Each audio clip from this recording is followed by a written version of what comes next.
Good morning.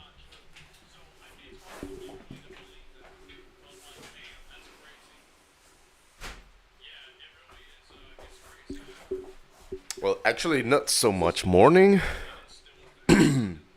Late morning, more. It's more like it. I've been waking up a bit late on weekends. I should not.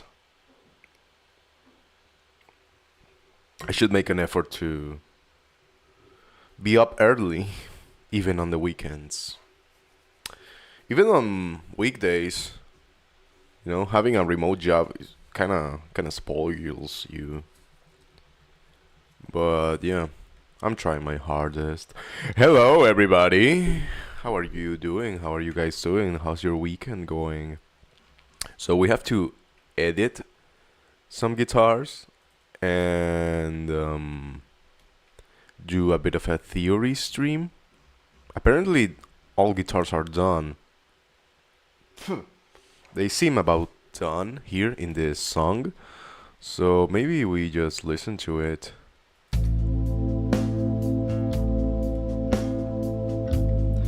Yeah, let's edit everything.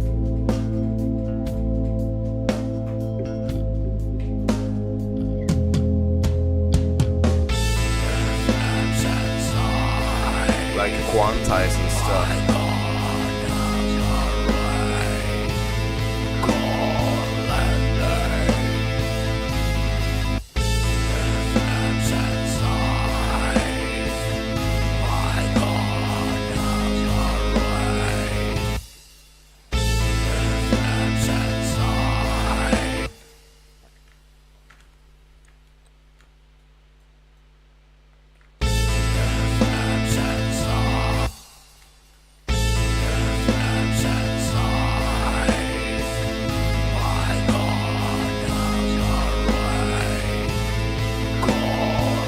We should edit some shorts today also, but that should be later in the day. Hello Tabo, welcome, bienvenido.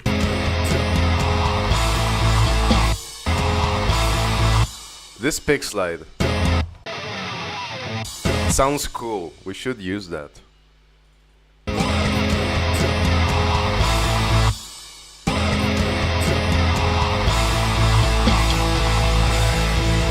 Hola, hello, Tabo.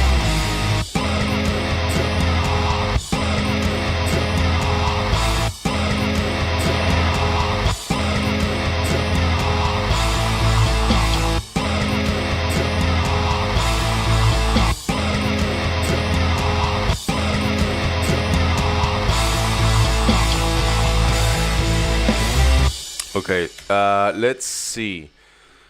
So we have to work. Hi, Irene. Hello. Hola. Buenos dias. Welcome. So we have to edit, like, make sure that the guitars, that everything is, like, in time, right? That everything, that it sounds tight. Tight, tight, tight, tight.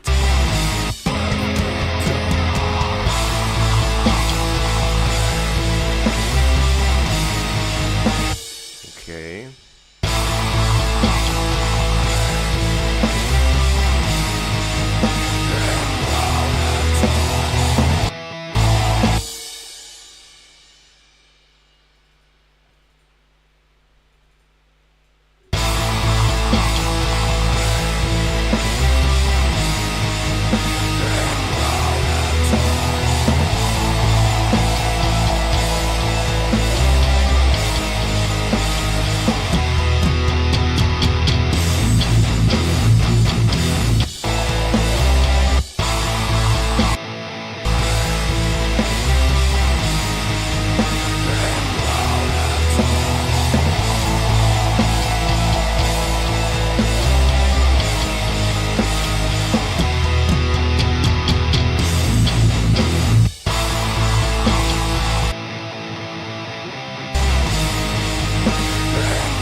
wait until Kuro comes online. Thank you, Irene. Gracias. Thank you. Or Irene.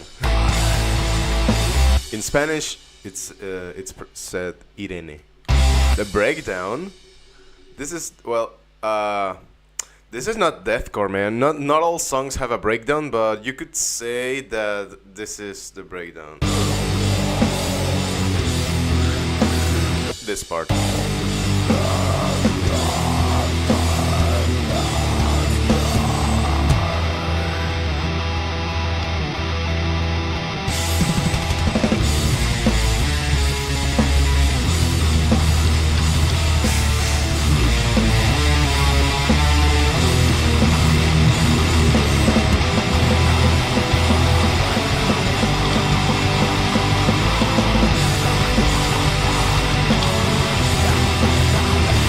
That would be the breakdown, I guess.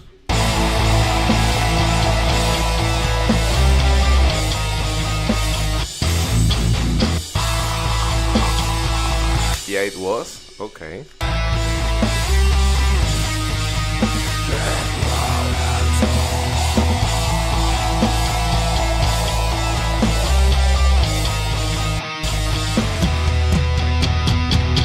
Okay, this is fine.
Okay, this seems fine.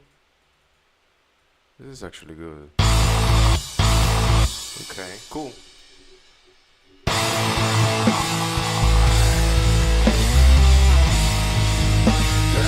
Let me do some vocals on the joint. Ah, that would be so cool, man. Nuevo, welcome, bienvenido. I don't know, man. Do you have anything I can listen to? Maybe not in this one, but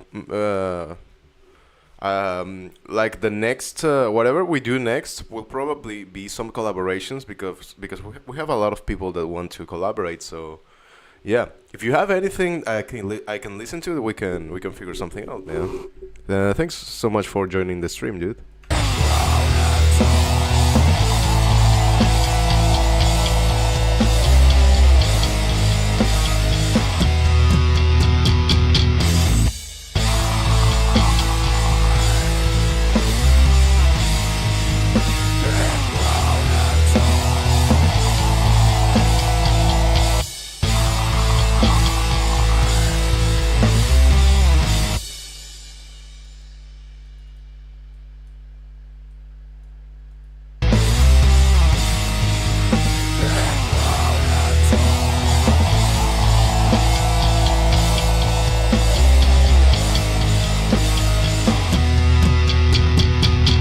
Okay, that sounds good.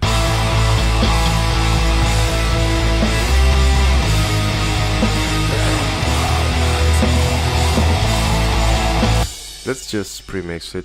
I'm just messing around, man. Aw, I got it. You got me excited, dude. It sounds sick though. Thank you, man. It made me want to headbang and do some big squeals. Yeah, man. Right on, dude. Thank you. I'm glad you enjoy it, man. That's what we do here. This is the first song out of a 4-song EP we are making entirely on stream, and it's been pretty fun, dude. So if you like it, then stay around because the community is also pretty cool, man. People enjoy it, and we chat and we mess around. So yeah, thank you, man. Those are some nice comments.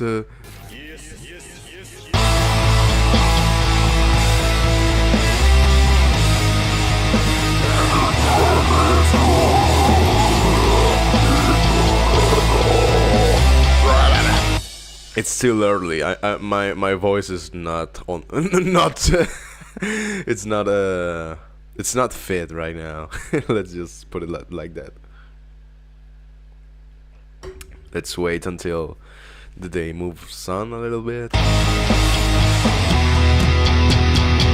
Okay, so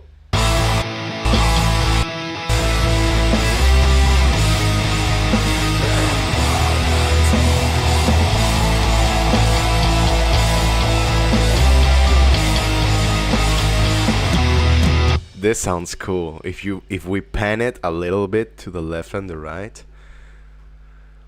Okay, so how do we make that?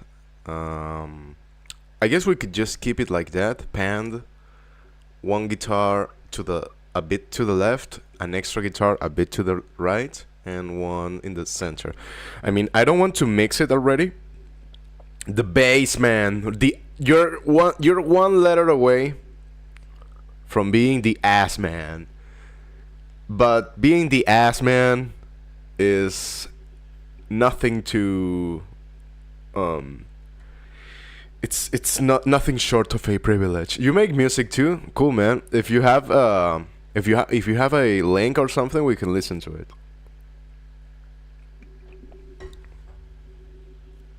Thanks for joining the stream, dude. Thank you so much, bass man. Bass man. Bass man. Woo! That's tasty. You're a bassist? That's great, dude, because bassists are in need. So yeah, man. What do you do, metal? Oh my gosh, this is tasty. Sounds cool, dude. Okay, let's try to pre-mix a little bit. Let's put everything on -6 dB. I don't know about mixing it myself, man, because I don't know. I'll have to make the effort. My production teacher, I had some classes with him, a couple of classes. Well, just one class. I mean, we met, and I showed him this, and he told me that the best approach is to, even if you are going to delegate it, try to do it yourself, so you can at least know what you are delegating, right? Just like the master, because most people don't like to master or can't do it. So it's worthwhile even to learn how to do, even if it's a crappy master, and when you get it back, to try to replicate it. This was just me and my buddy being absolute dumbasses. Wouldn't you say dumbasses? Nice.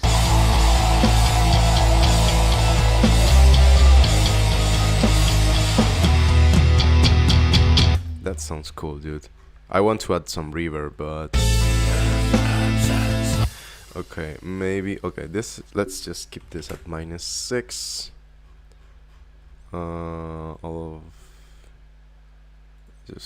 Make this here. Just this goes to -6. No, this on 0. This on 0.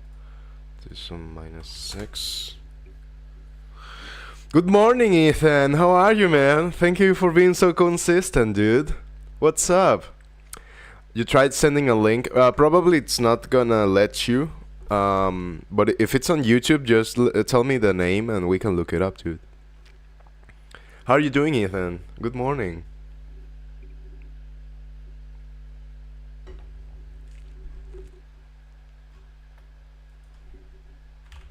-6, -6, -6, I guess. -6.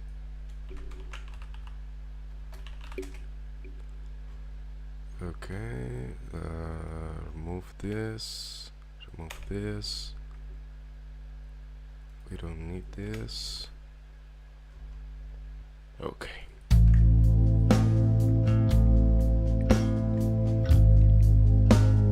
The song is a whole bunch of autism. So I decided not to put it on YouTube. Dude, the more reason to put it on YouTube. Has some Black Dahlia Murder vibes. That build up I like. Oh, that's cool, man. I haven't listened to it too much. Black Dahlia Murder. I should, man. I'll make a note out of it.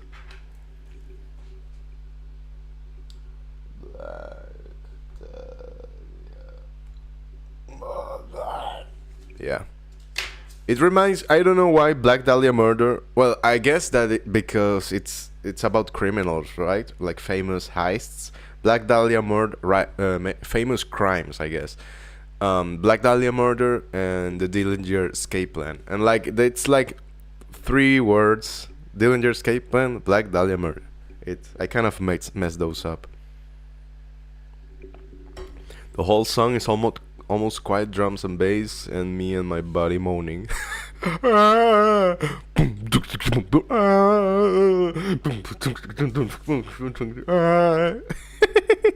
Something like that. And then you will say, yes, that's exactly it. That's the entire song. Dude, that could be a genre. You should upload it. Because if it's not by the musical interest, then people will like the meme, so. Yeah, man.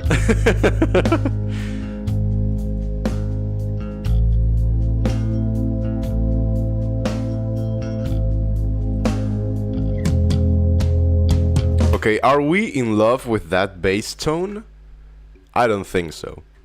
Love is a difficult word, but it's not difficult when we talk about that bass tone. No, man, I think we can improve it.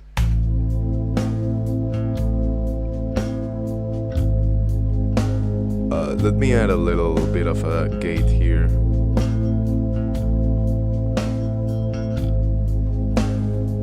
Okay. What software do I use? This is Ableton, and I have a bunch of plugins. Not as many. I try to not use too many plugins, but yeah, I do use them. I use Addictive Drums, the Neural DSP amplifiers, and Guitar Rig also. The native Ableton plugins are fantastic.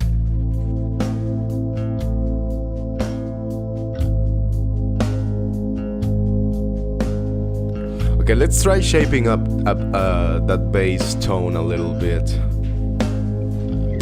Oh, you use BandLab? BandLab is cool, man. Like if it's available, I would have loved to have BandLab, man. Like back in the day. You know, the instruments you get on BandLab and I'm sorry, on BandLab and what's it called? Logic. The instruments are very, very good, man. I would love to have just those instruments. Those are great. That's like reason enough to get a Mac. Just those instruments, they're fantastic, good. Okay. So this has a compressor, a little bit of compression.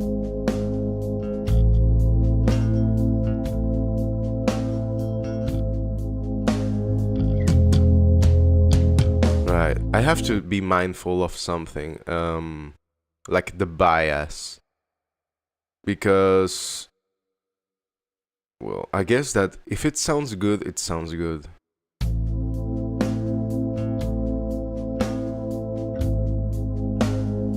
Here it lacks a little punch, it lacks a little compression.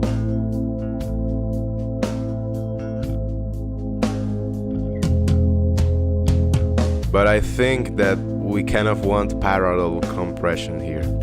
What do you say? If you go on there and search up the Autism Duo, you'll find us. Is that what you say to girls at parties? Hey, baby.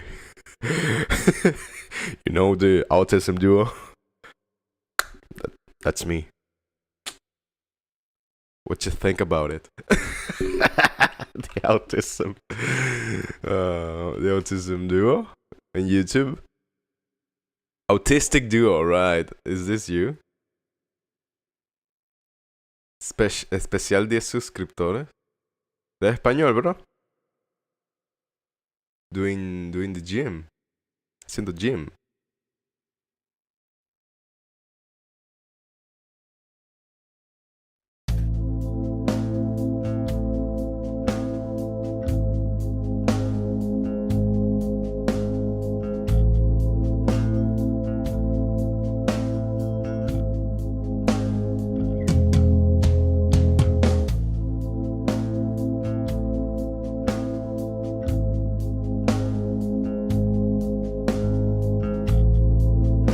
Oh, BandLab. Oh, there's like a...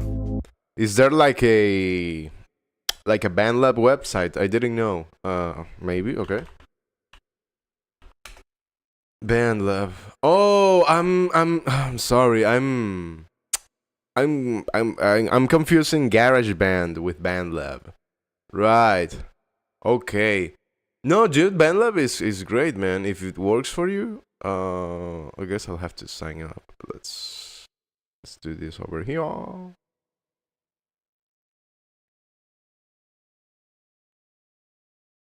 I have to create an account, whatever.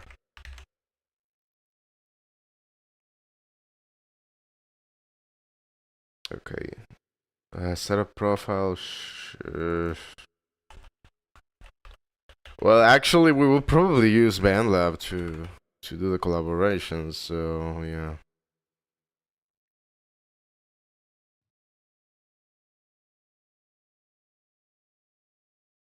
Guitarist, metal.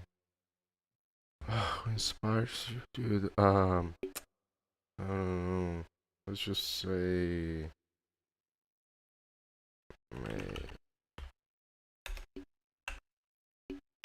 let's just say Buddhism. Hey, Alex, what's up, man? How are you doing? Thank you for being so consistent, man. Thank you so much. Just go fucking nuts. Yeah. Well, that's what we are trying. Okay, autism duo. Autism duo. The autism duo, right?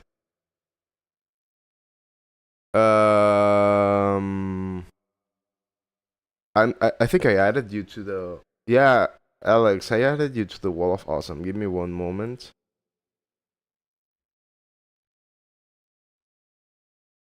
Yeah, we have to update it.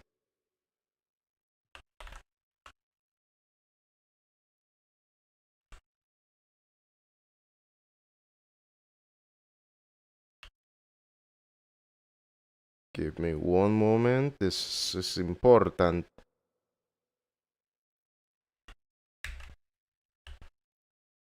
Okay. There we go.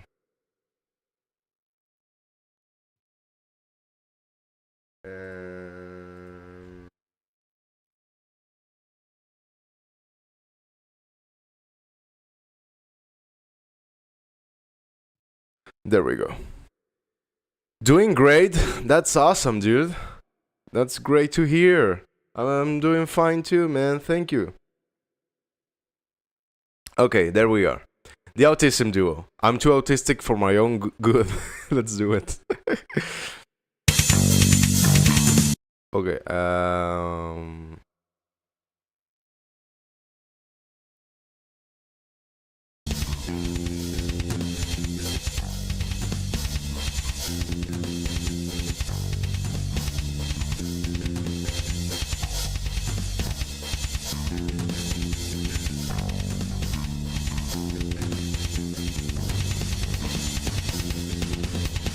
Oh yeah.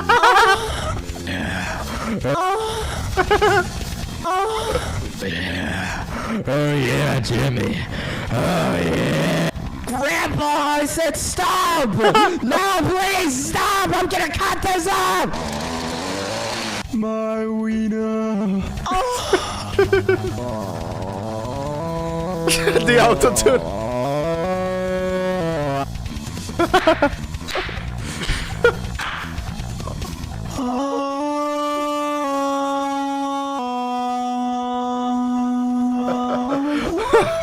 Moancore. Gosh, you just took my foreskin off. Gosh.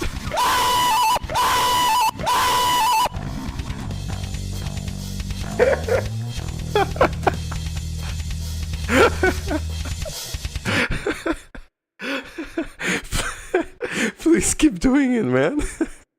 You know, if you put some, if you put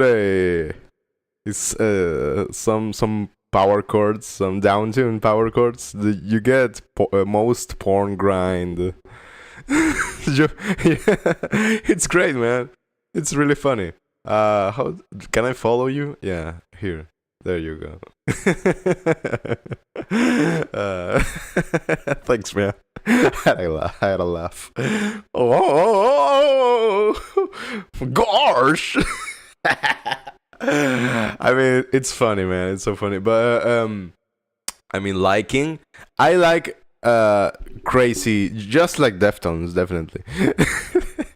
I like crazy music and different music, but I wouldn't like listen to it every day, you know. For example, if I usually listen to music when I'm doing something else, like driving or going to the gym, and it's there that I can kind of like get into the music because like my mind is somewhere else.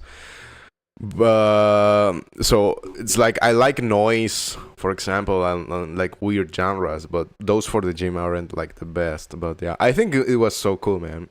Just keep doing it, man. Keep doing it. You're into something.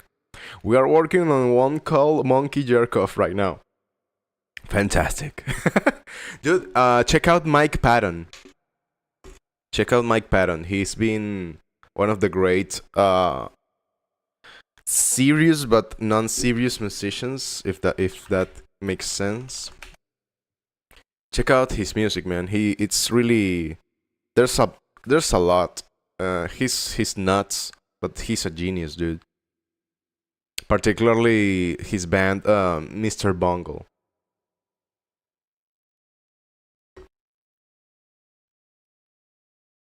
He used to piss in people's drinks. and like use poo or feces to do jokes, pranks. Dude, that was like a mind reset, man. But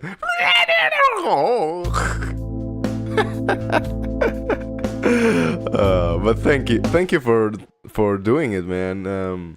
It's interesting and it's fun when people do crazy and interesting music, man. Thank you. Definitely sounds good with this.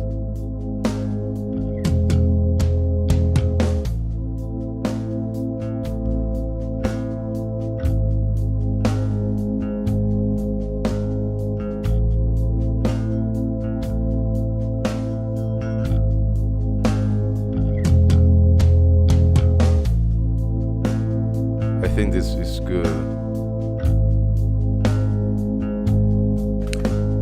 And I get some sleep. I subscribe. Thank you, man. You're so cool.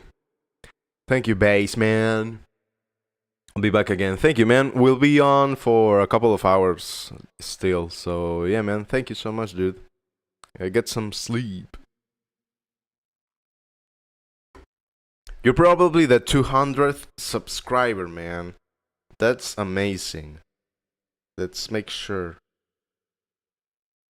203. Oh my gosh, guys. Thank you everybody so much. This is a landmark.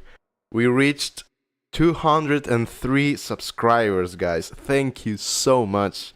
You guys are so cool, man. Thank you.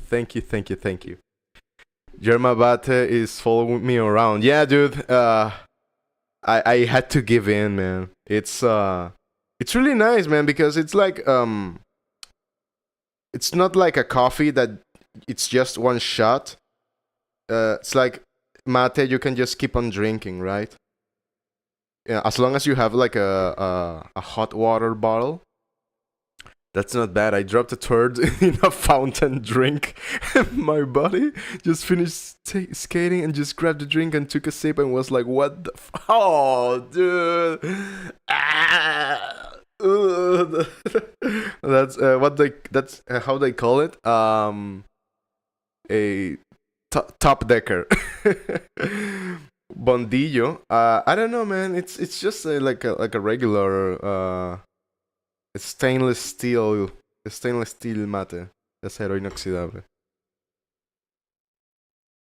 Yeah, I just bought like a regular mate on Amazon, and it's been great.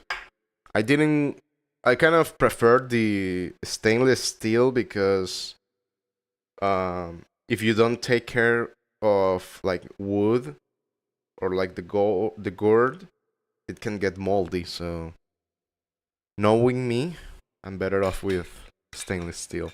Natalima, hello, welcome, bienvenida. How to get a good metal tone that doesn't sound too noisy? That's a great question. Good day, mate. Hey, Slime, what's up? Chopway Jared. Chopway, I'm gonna to let that pass because I'm cool, but please don't, man. You know what you're doing. It's not necessary. How to get a good metal tone that doesn't sound too noisy? Okay. Let's take one of the guitars and isolate them, right? Louder, less gain. Well, it depends. First, you have to know what you want to achieve, right? Because some genres. Okay. You know what? Let's do this. Slime, I'm gonna make you a mod. And there's just some stuff. Genres. Okay. I'm one for freedom of speech, but I mean, being a retard. There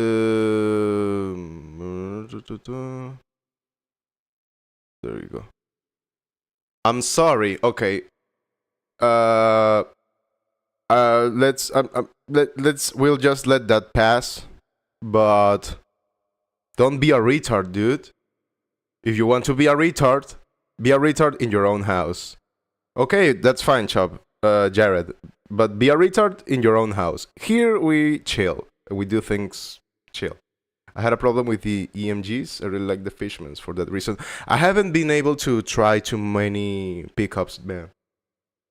Just amplifiers. Okay. So Nata. Let's take an amplifier. Okay. Or rather, let's start from the ground up.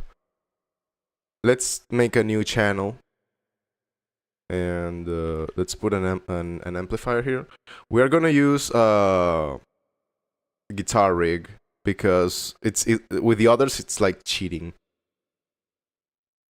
Do you know that it's illegal to engage our people sexually? I wonder about the ethics of that.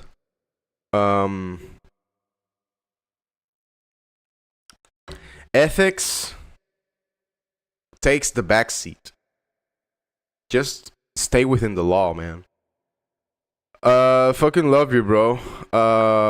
Yeah, man. People deserve love, but yeah, coming so hard into the stream like that, you know, just don't be a retard, man. There's places to be a retard, and not here, please.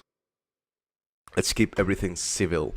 Okay, so Nata, the first and most important part is your amplifier. Well, no, actually, the guitar. Yeah. So What's up, riffs? Right, this Nata. Yeah, people deserve love. This is a an Epiphone Ibanez. This is an Ibanez.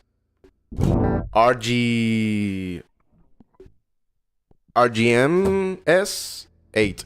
So 8 strings. Papi chamo, ¿qué pasa, hombrecito de chocolate? No, huevo, nada. Verga, bro. No, que hueleteo es este. Oh, huevo, nada.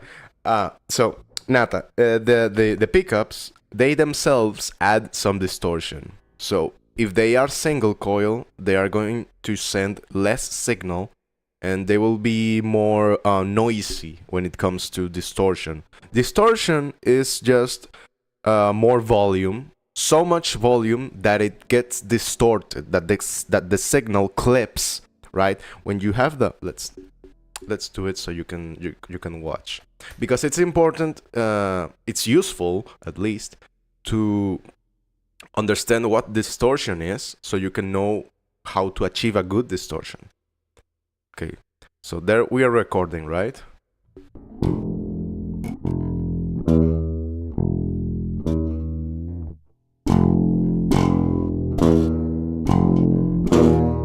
Okay, that's stupid enough. We didn't clip, maybe here. Let's see. Yeah, it's a bit clipped, right? So clipping, distortion, it's actually this. This is distortion. I don't use shampoo. Noise suppressor, it's great, but it's more like an addition. So distortion is this: when you distort the sound wave because it's clipping, that means it's too loud. So yeah, Slime, it's been great, man. It's too loud, so it distorts the. Yeah, thank you, Nata. Thank you so much, and thanks for your patience. The streams have been lively up late. I don't use shampoo, man. I sometimes use conditioner, but shampoo really hurts my scalp. Okay. The sound wave gets distorted, right? So you get that kind of unpleasant sound, which is harmonics, like really high notes that sound. When you listen to white noise, shh, that's all of the harmonics, all of the notes. And when you use a filter, you can get like the bass of that and the high parts of that. Why what, Jared? Okay, so that's distortion. Now, the pickups, they have an I don't know if it's impedance, but they have a characteristic that with the build and their design that sends an amount of signal from your vibrating strings to the interface or whatever you're using, an amplifier or whatever. So that's like a chain. That's your signal chain, and it's going through different gain stages, different stages where it gets either amplified or diminished, right? So what does that mean? That a clean tone can itself be distorted, right? So if I crank up the gain in my interface, we don't have an amplifier right now. So I'm just using the pickups and the interface. So I'm going to crank up the gain in my interface for the guitar.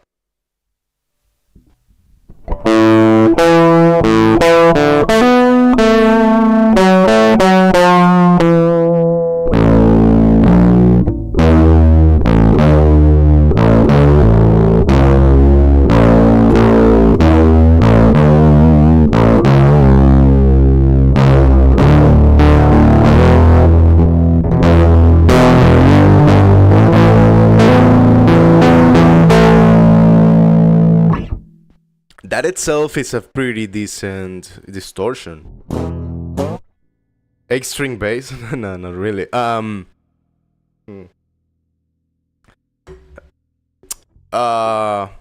Right. So just with the interface, you can get a distortion. That's what many musicians do. That's what you used to do because there weren't any distortion pedals. So yeah, that's how you get a good distortion. Basically, you use what you have, and you crank it up, and then try to use noise gates, compressors to kind of shape it, and equalizers and stuff. Many consider that lazy. I don't know what you're talking about, man. So, because we are not savages, and we have different amplifiers and guitar pedals and stuff. Then we can consider using other amplifiers. Humbuckers, they do better with distortion because they can handle more gain, and they offer less that's the hum. That's the hum they buck. Humbucker, right? Okay. So your amplifiers have evolved throughout the years, right?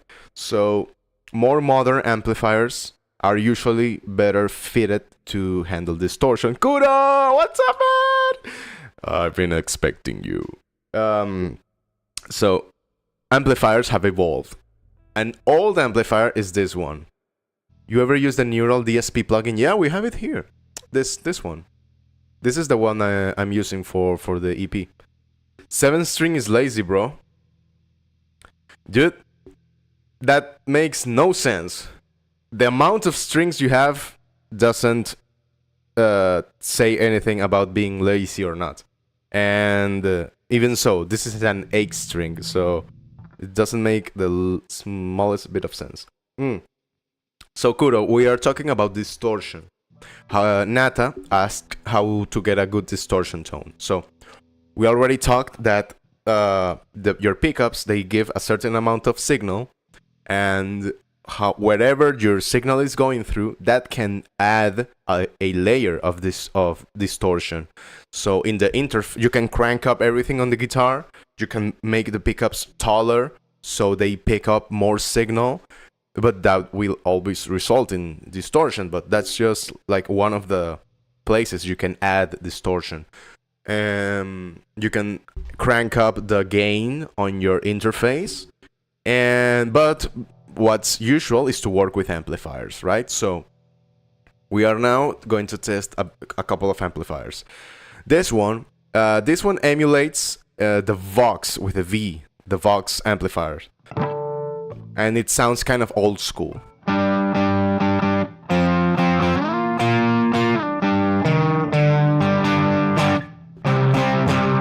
Let's tune. that would be fantastic.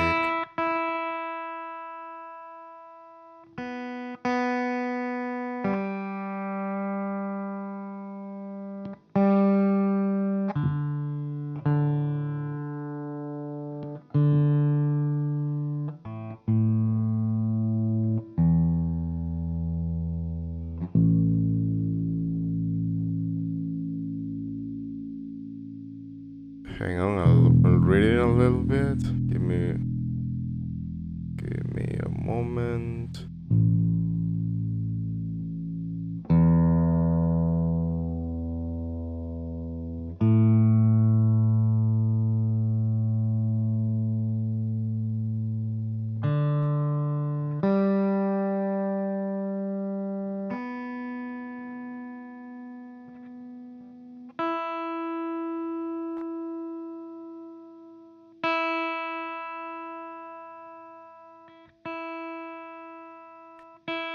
Okay.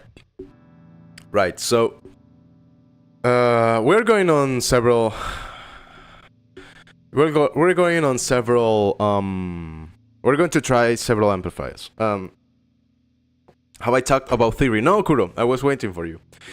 You're gay, Jared. Congratulations. 8-string is insane. Not really, man. You can, yeah, Slime, it's about the position, right? So usually we kind of play like this, But the real and the best way to play is like this, right? With your hand, with your fingers perpendicular. That's on a 90-degree angle, like straight, perpendicular to the strings. Try this deck. Slime, can you ban Jared, please? If you're so kind, man. He's being a retard. Okay, so I've been messing a lot with Japanese death metal. Oh, that's cool. And their guitar tones always sound super on point. Yeah, the Japanese are killers in everything they do. Yeah, they're great, and their production is on point. So, okay, so you have the different amplifiers. Dude.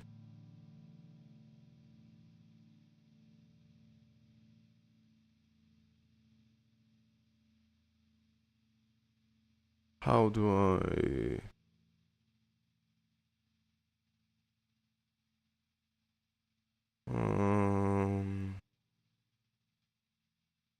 Let's see. Where's the funny message?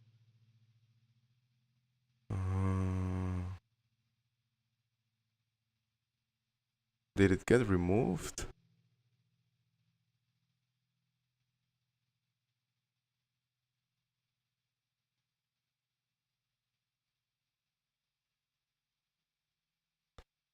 Oh, really? No, don't worry, Slime. Thank you, man.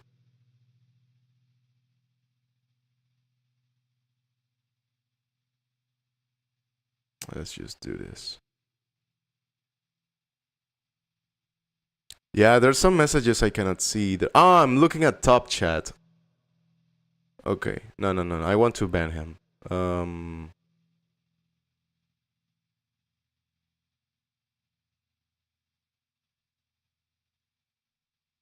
Well, I guess that when you time him out...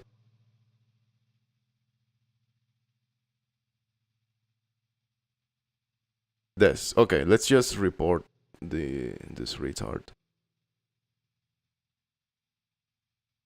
It's just harassment, hate speech, whatever. There we go. I warned him not to be a retard. Okay, so the AC, the Vox amplifiers, those are old ones, like Beatles era amplifiers, right? A bit more modern ones are like Marshalls. So this is similar to a Marshall. This one.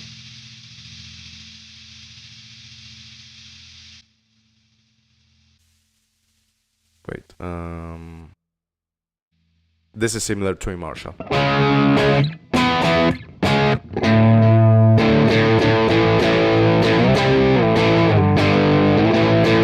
I think he had too many chromosomes. I think that was the problem. He had too many. He was hoarding chromosomes. Okay. So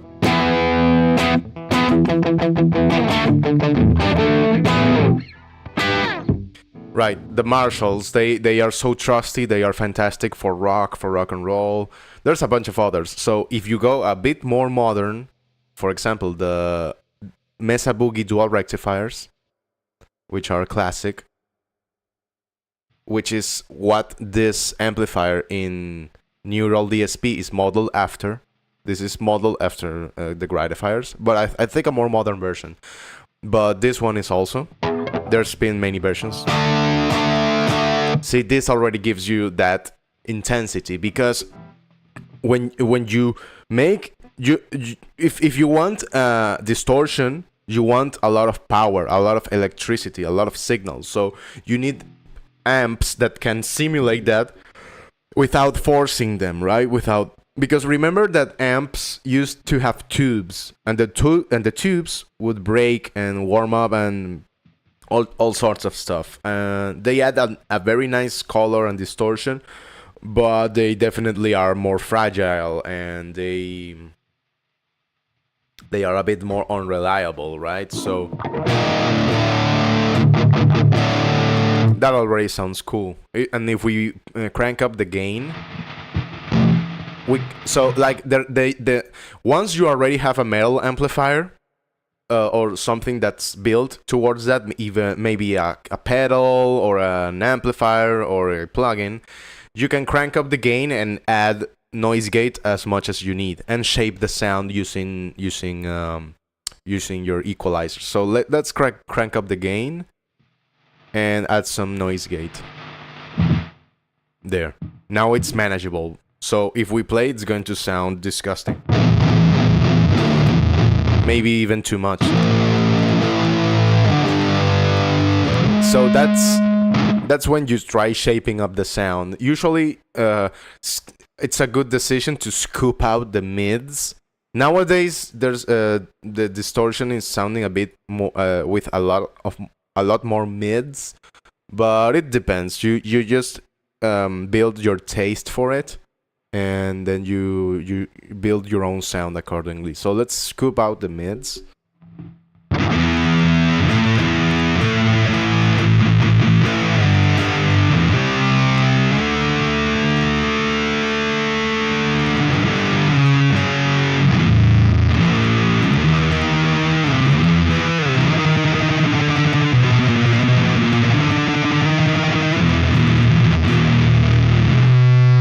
It sounds too gross. So when you start doing this, you realize that in real mixes, the guitars usually don't have that much gain.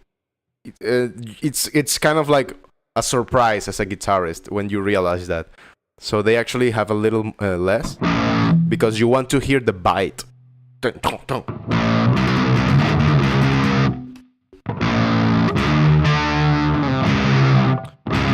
think it has a little bit too much.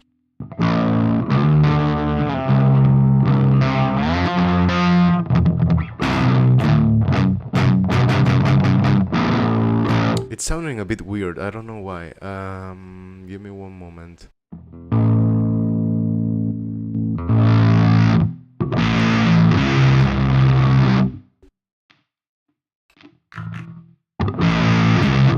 Let's try our regular amplifier because this is something weird. Yeah, no, that's how it's supposed to sound.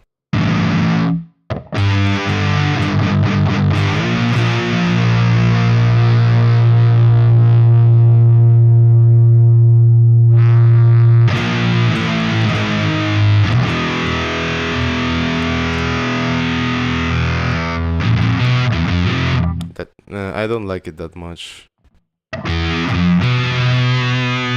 Sometimes you even need, sometimes not even the amplifier, maybe just adding a distortion pedal.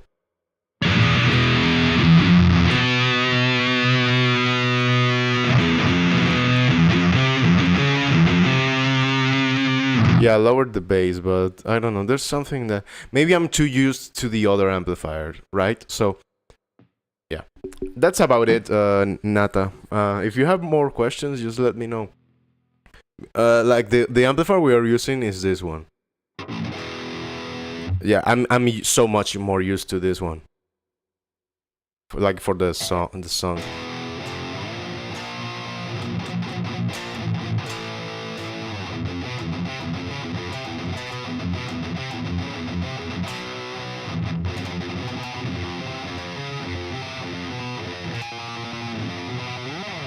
A phaser creates the same signal.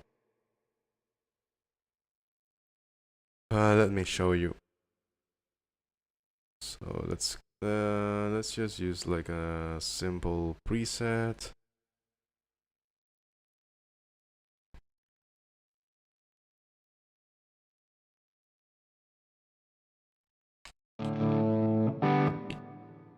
Right, so let's turn this off.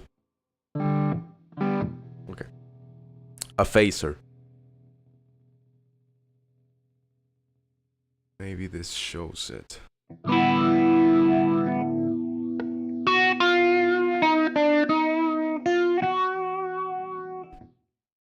It adds another signal. The difference with the chorus, I'm not really sure. I'm not really sure right now. I'm not the best in this. Let me see if I can remember using because it's too similar to a flanger. That's the thing.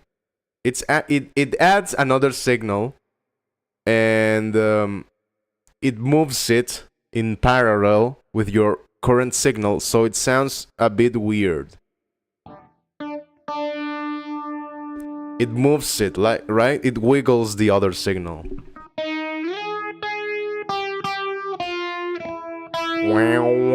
It moves it around, so it sounds like a bit of Middle Eastern, I guess. I don't know, psychedelic. And which instruments are affordable? They are hell expensive. Yeah, the good ones are, but there are some good ones that you can get for cheap.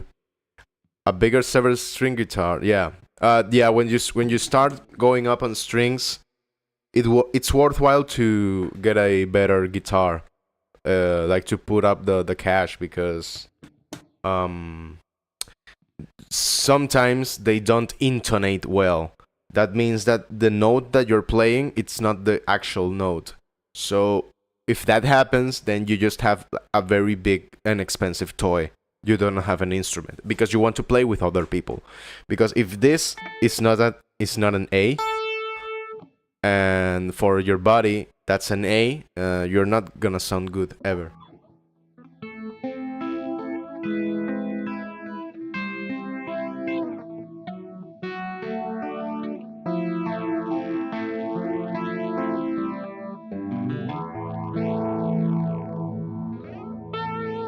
Right, so I promised Kuro a theory stream.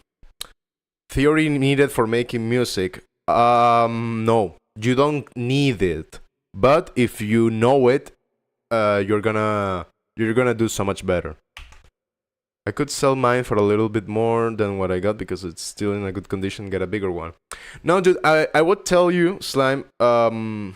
Like, I think you were wondering how to read tabs, right? So stick with your 6-string for a little bit, because you can do so much in a 6-string. Like a 7 and an 8-string, they are kind of different instruments because you have so many more possibilities, and it's so. I mean, you can go ahead and buy it. Who cares? But you can really get the juice out of a 6-string, and do a lot of things. Okay. Okay, let's put the guitar aside for a little bit. Just a little bit. Okay. And let's get on some theory, right? So we're gonna do like a starter kit, like a theory starter kit. Nothing too complex, nothing too crazy. Let's use let's use paint, I guess.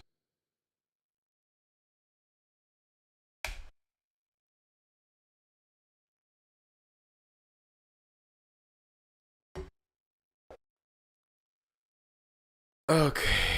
I've been learning a lot, but still suck at circle of fifths and fourths. Yeah, don't worry, man. Okay, you can learn that. The way to learn that is by hard memorizing. In Spanish, we do do re mi fa, similar re sol do fa do sol re la mi si, and that's it. Similar re sol do fa do sol re la mi si. Similar re sol do fa, that's backwards. Fa do sol re la mi si, that's forwards. That's how we do it in Spanish. So you just do it like you can do it the same and learn the other names of the notes. Okay, we'll continue to practice with the guitar and probably get another but bigger just to look cool. With practice and a small guitar improvements here for a bigger guitar with more space. Yeah. Hey Pam, what's up, dude? How are you doing, man? Nice seeing you, dude. Okay, so oh, it's great that you're here, Pam. We're gonna do a bit of theory. Yeah, man, I tried to come on earlier because of our good friend here, Kuro. I promised him a theory stream, so we're gonna do a little bit of music theory, right? So let's zoom in so we have enough space. Let's make this larger.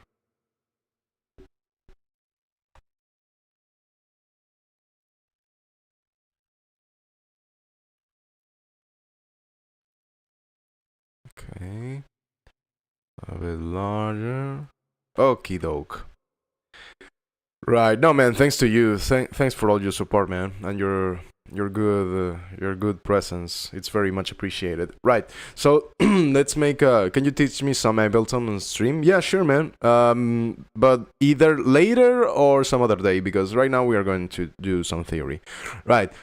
Let's talk about the notes. The notes. The components of music.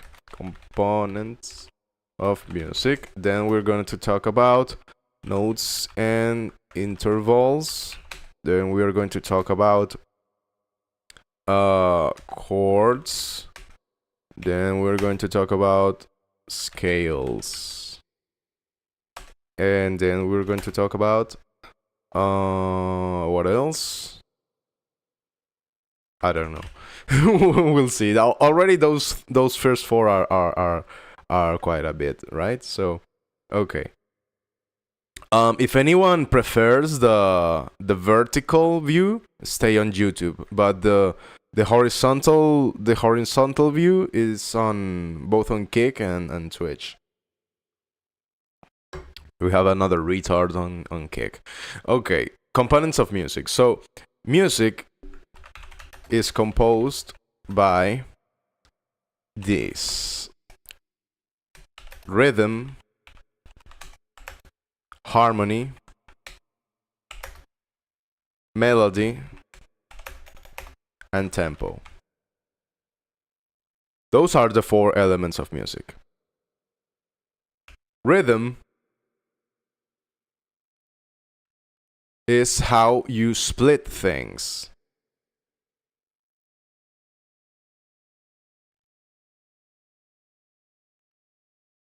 Let's make this smaller.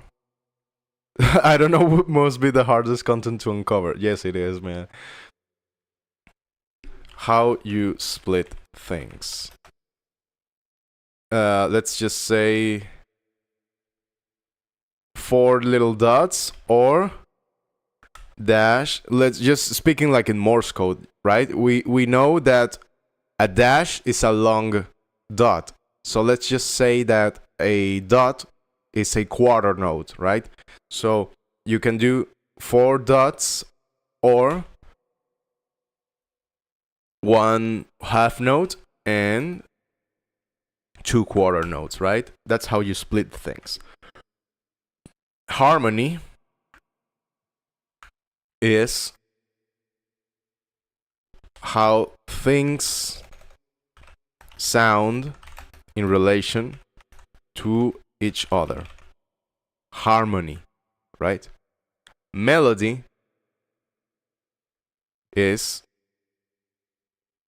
how things sound in relation to themselves.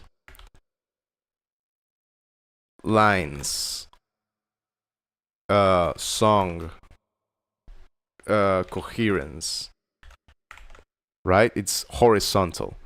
Can you do an Ableton live stream later tonight? Maybe. I don't know, man. I should edit some shorts from the previous lives and post them. So I cannot guarantee it, man. Maybe we can. Let's see how we do. Let's see. I'd be willing to, Pam. Don't get me wrong. I would love to. But I have to organize, right? So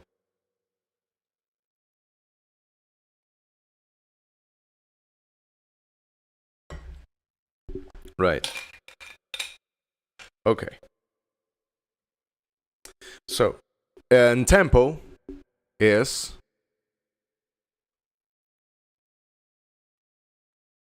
how things sound in relation to time. How fast, how slow. Right? What does this tell us?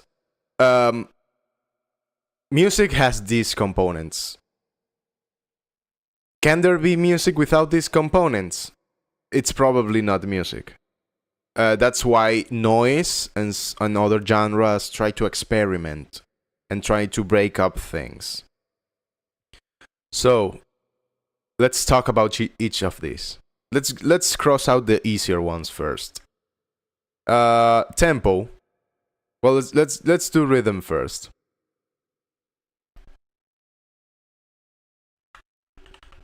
Oh.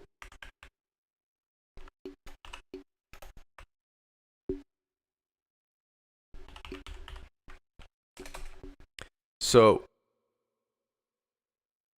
let's open up Tux Guitar for this. Let's make a new project. Zoom in. For number 5, where you put, I don't know, could you talk about instruments? For sure, dude. Yeah, that's a good idea. That's a fantastic idea, man. Thank you so much.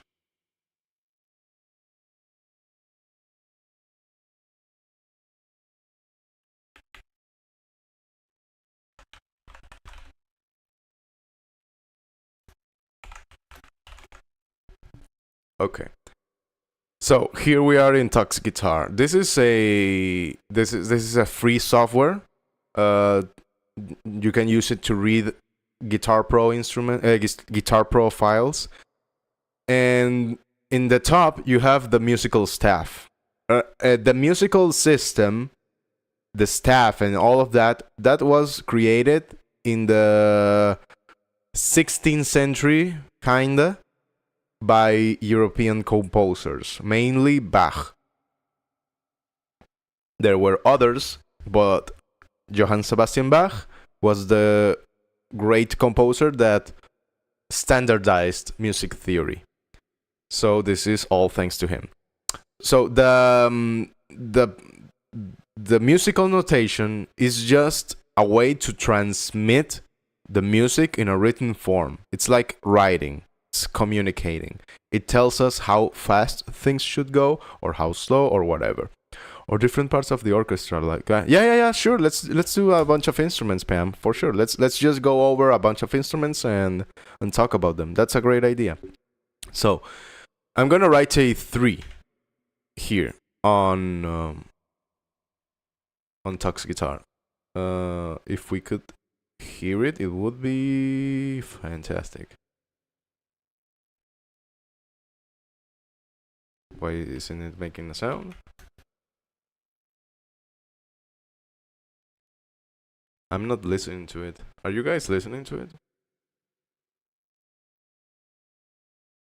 I don't hear it. Fantastic.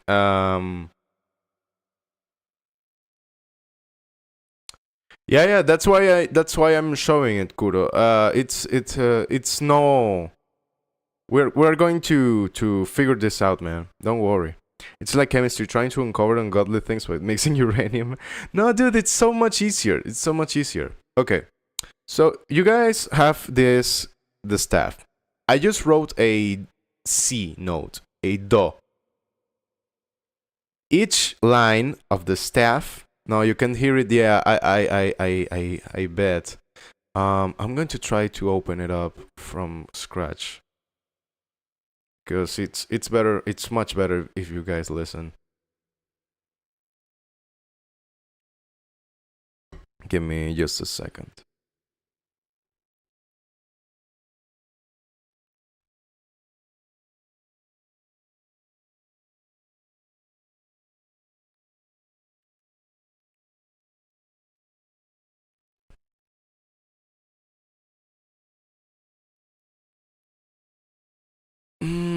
Thank you everybody for being here, guys. Thank you so much. You make this so much more fun.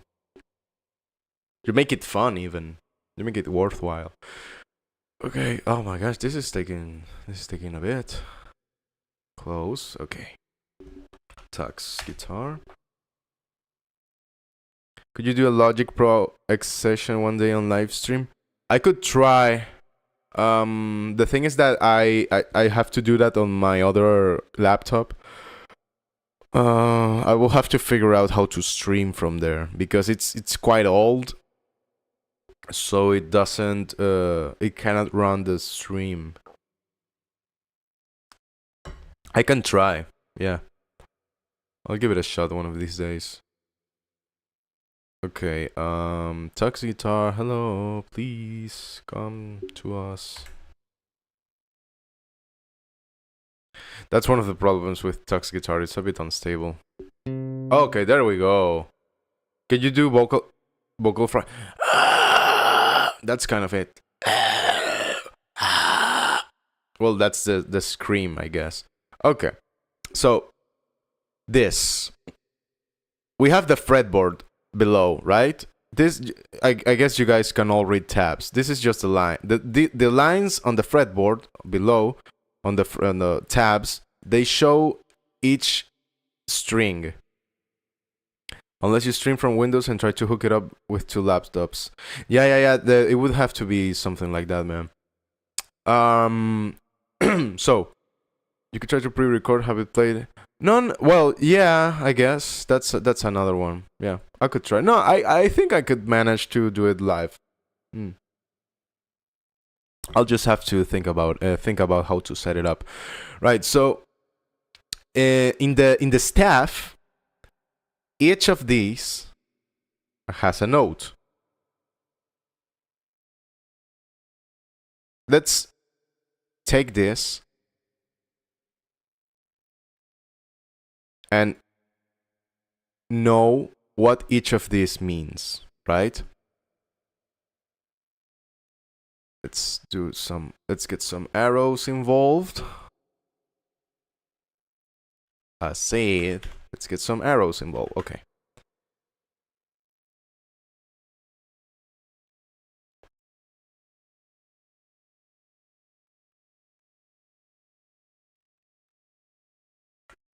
Okay. So, this guy is called a treble clef.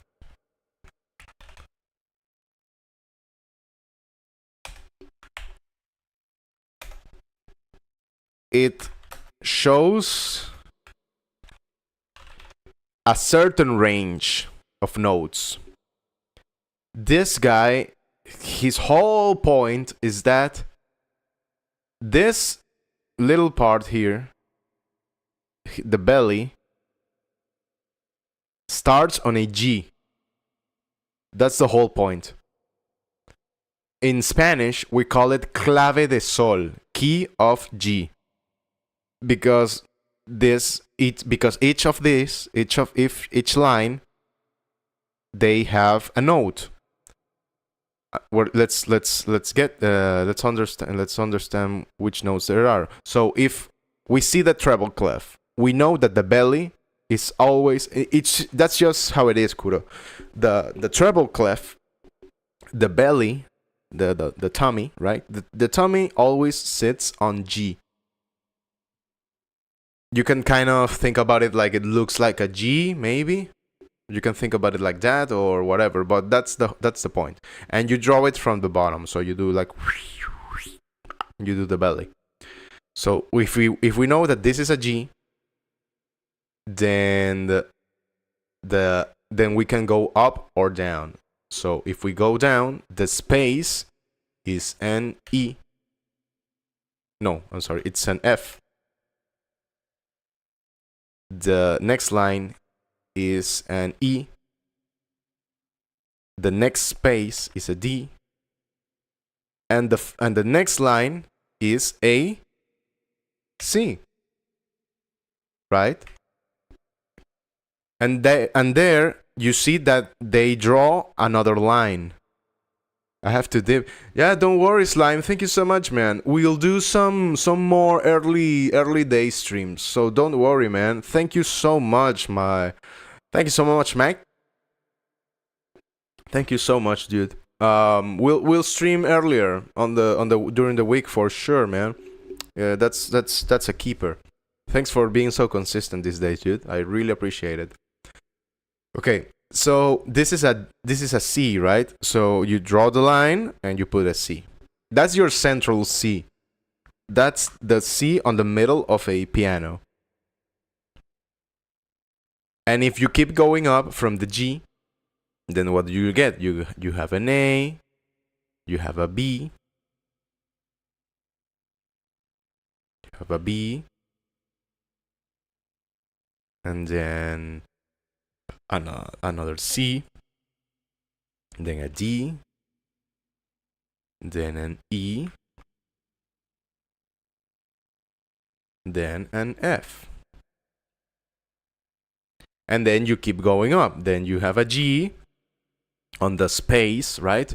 And then you have an A, and this one, you draw a line.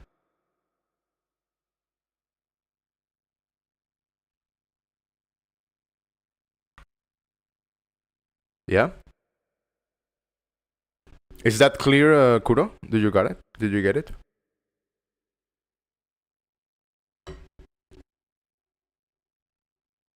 For example, if here we do an high A on the first string, right? The thin guitar string. See, we get an A up. We get this A. You get it? This, like this below.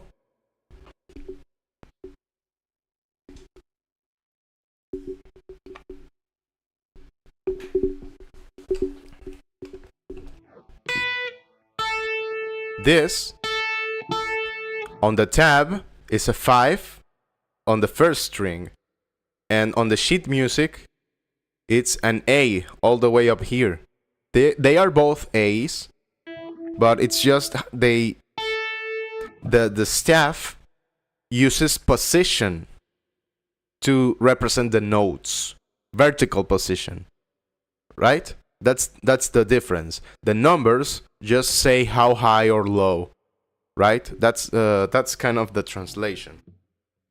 But you don't need to know musical notation. I mean, it's helpful, but you don't need to know it. It's helpful because when you write music, you come into the parts that many other musicians and composers have worked on and the problems that they have solved. So it makes sense to see how they solve them. Okay, so let's get the rest of the staff. So what does this say? This big 4x4. This says 4 quarter notes. Let's make it smaller. 4 quarter notes by bar. By measure, I mean. This reads 4 quarter notes. If it was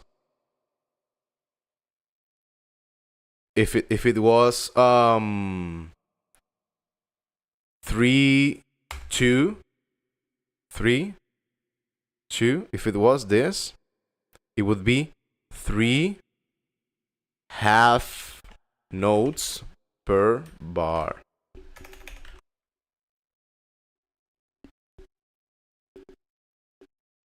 So okay, let's try to understand that. So this is a whole note, the round one. We call it redonda in Spanish, round, but you call it in English whole note. This takes up a whole bar. This is what the number is telling you. The number is telling you a whole note is 4 quarter notes. I mean, a bar is 4 quarter notes. That is one note. It like this. That's the standard, the most standard time measure. There's also 3x4, for example. That's the other great time measure. Not time measure. I get messed up with the names. We call it compás in Spanish. But yeah. Okay, so let's split this. This is a whole note. Let's make it half notes.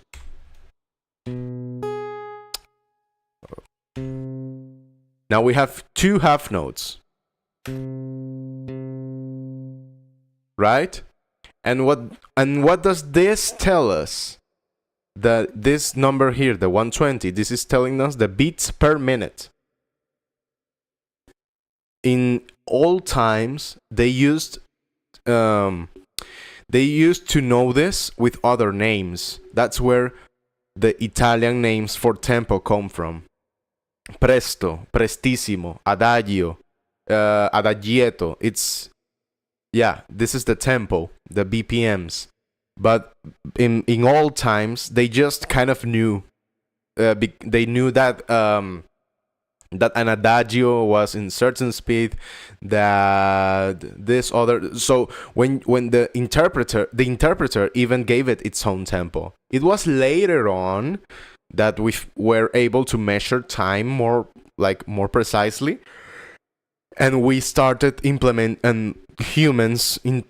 implementing a standard measure for tempo, which is beats per minute. This tells us a quarter note is there are 120 quarter notes per minute.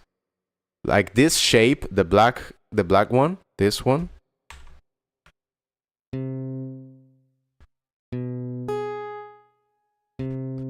This is a quarter note. The black spoon thingy.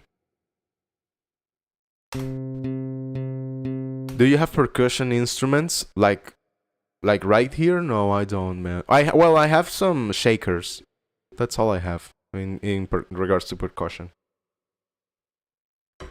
Okay, so these are quarter notes, right? And this up on the left tells us there are 120 of these in 1 minute. So if we were to make 120 of these guys, then that would take a whole minute to listen to.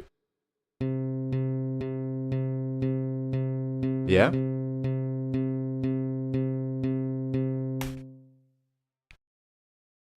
And that tells you how fast the music goes, of course. Okay. Now, what's important about this? It's much of it. It's so important. You face it every day when you're doing music. So if the more you understand it, the better you will be. That's the thing with theory. It's not mandatory, but it does greatly benefit you. So, with all of that, you can make the simplest song. You just take some notes and put them in a steady manner. That's already in the way to becoming a song. But we still don't know what notes to choose, because we have them here. We can write every note here. If we need a sharp, then we just add a hash sign. If we need a flat, we just add a flat sign, right? Because those are like this, for example. That just means because if you remember, Kuro, there are 12 semitones, right? But the notes are just 7. So you can take for example, a C and make it sharp, which is that half tone, right? Moving it. Those. Now we're gonna talk about melody.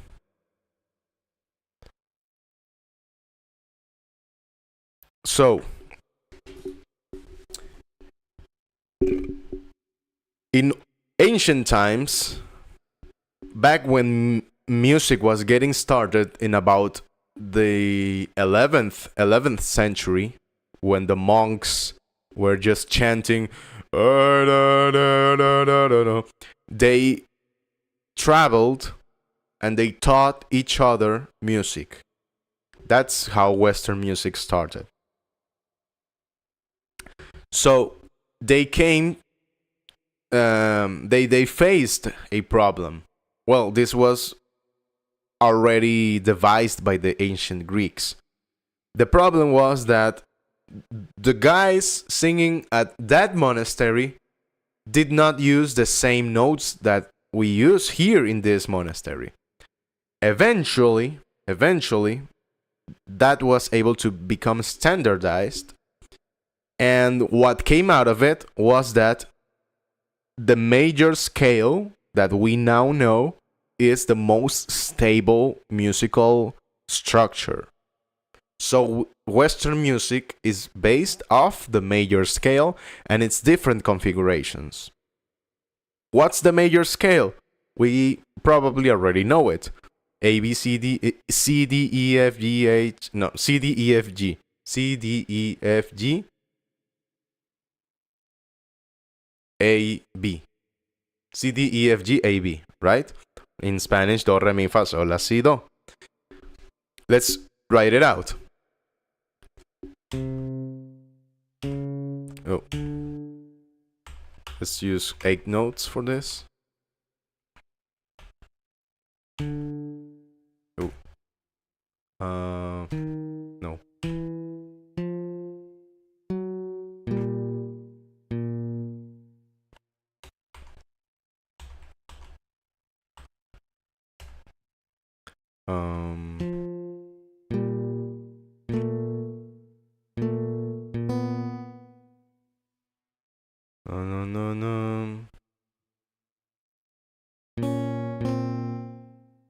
Trying to do it by ear, but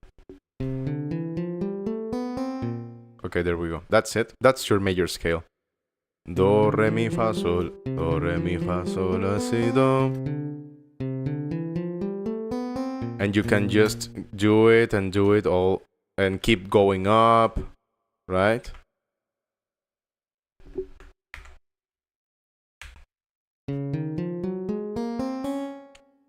So the note you start in, that's your root note.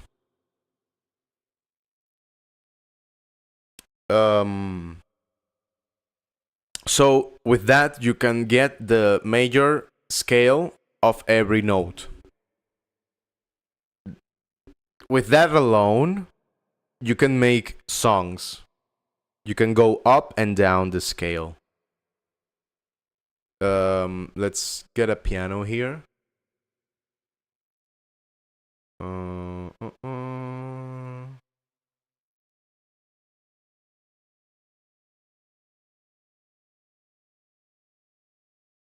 The symbol is reversed after the 12th fret, and what is the symbol's name? It's reversed after the reality is that it's up to the reader. It's up to whoever is writing, whatever looks the best. Usually, it's after the middle you invert it, but that's not really that important. So okay, we have a piano here.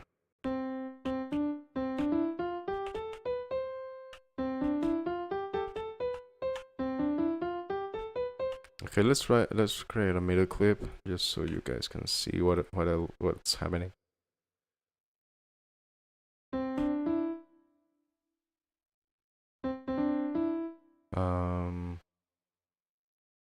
There.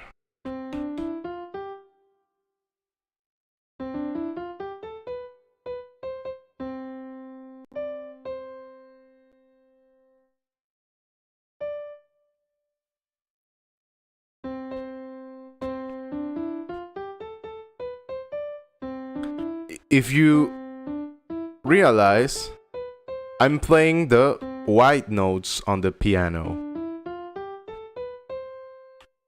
That's one way to always find the major scale in C.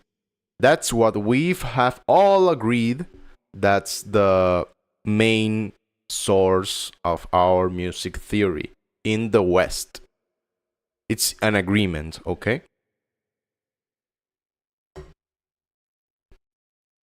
So, with only that, you can make music because it's gonna sound good. It makes sense. It's built upon us that this sounds good. They determined it. My point is that anything else that comes after this It's just variations or built upon this. This is the base, the essence of our music, of Western music. Western music, I don't mean like the continent. Of course, it's all over the place. It's worldwide, but it's important to understand that this idea is different from the ancient Chinese music, ancient Egyptian music. It's the roots is different, right? So, and they have different ways of doing things. Even flamenco is very different. You don't learn flamenco using this. You don't. You learn it in a different way. So, okay, right. And when you move everything half a tone up, then you, of course, the notes change, right? So you get some sharps.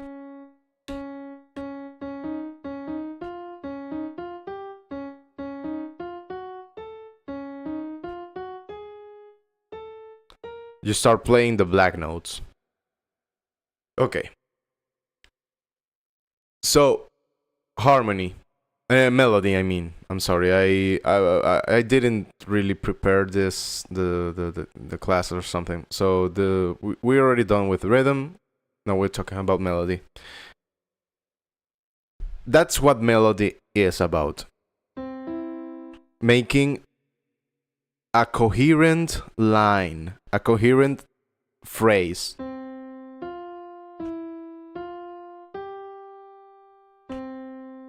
Usually, if you start it on the root note and you finish it on the root note, you're good to go. But each note has a set distance between them. That's what gives it tension. And with tension, you write music because you create different sensations. This sounds different from this and from this.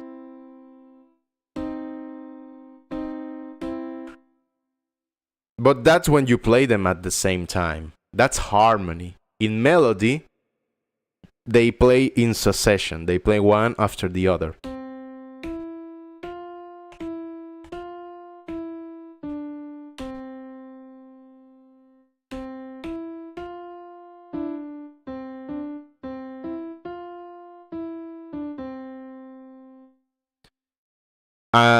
I'm starting and finishing on the root note. I'm going to finish on a different note.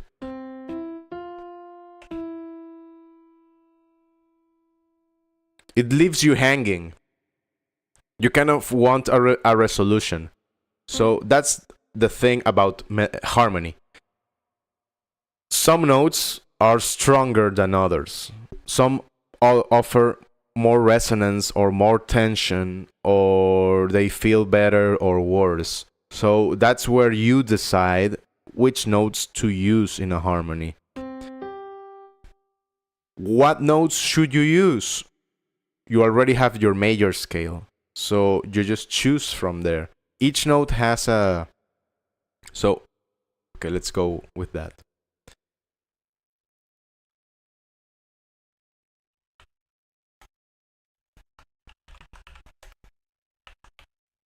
So there are 12 intervals. And each one offers a different degree of a different amount of tension. And that's harmony is the same as melody, but melody is vertical. I'm sorry, horizontal in a line, and harmony is vertical at the same time. So here we can step into harmony.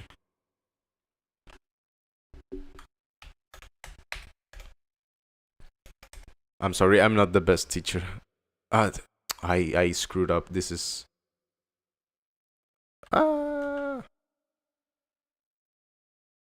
Classes you should prepare. This is melody.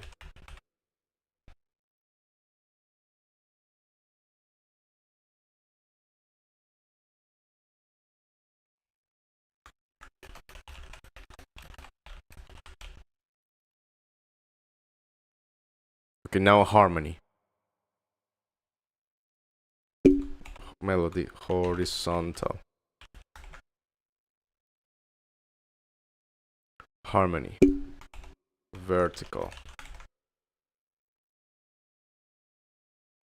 I mean, it's fine. I wanted to know a lot about the chord building. Yeah. We are going to talk exactly about that right now. It's that it's so much stuff, and but it's important to understand like the base of it, because that way you can build upon it. So now we are going to talk about harmony, vertical. What happens when you play notes at the same time? So we have the major scale, right? What happens if we play the root note at the same time as every other note? Because we know that if you stay within the major scale, it's gonna sound good, it's gonna sound correct. Let's make the experiment and take the root note, like the most important note, and just have it sounding all the time. So let's add let's add a C note on every other on every note here.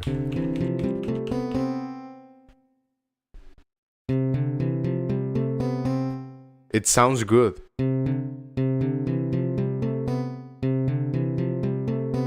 We're gonna talk about it. Don't worry, man.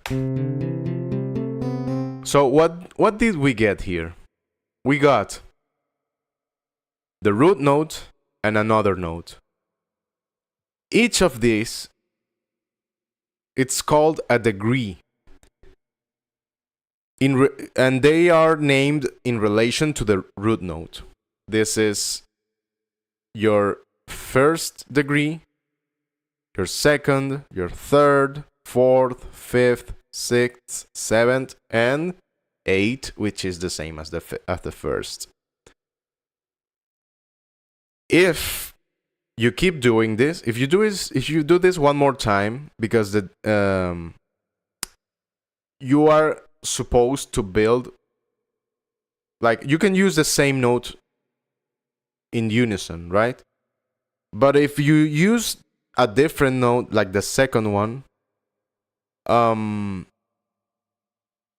it sounds a bit off. So I don't know why, because I admit that I'm not, like, how do I tell you?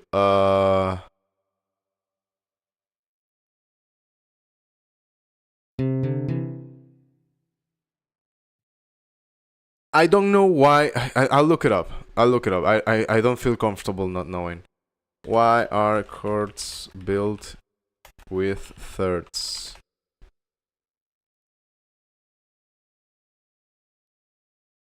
Okay, it's just because it's more consonant. Yeah, it's because of its characteristic. Right, so chords are built using thirds. So you take the root note, which is in this case C. Let's get rid of all of this. You take the root note, the C, and you add the third. So what's the third of C? C1, D2, E3, E. And so you take your C note and an E note.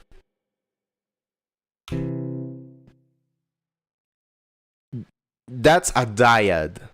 That's not a chord, but it's a dyad. This is the smallest component of harmony. But you can do it one more time. You can add the third of E. So we are in the major scale. And we are in E, right? We want the third relative to E. So E first, F second, G third. So we end up with C, E, G. Here it's... No. Oh my gosh.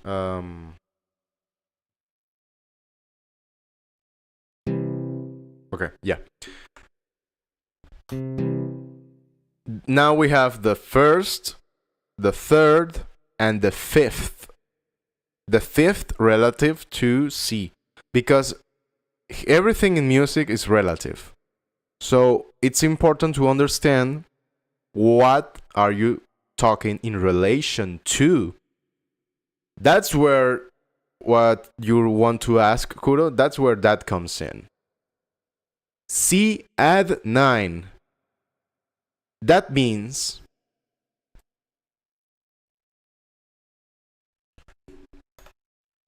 so I'm going to do, let's write here, C chord, C, E, C plus E plus G. So that's the first, the third, and the fifth. C add 9. What does that mean? Are you there, Kuro? Do you get it so far? Can you guess what the C at 9 means now that we talked about this? Just to know if we're on the same track.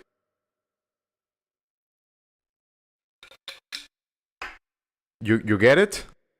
Try guessing. Try telling me what you think a C at 9 means. Adding a ninth degree. Exacto mundo. Yes. Correcto.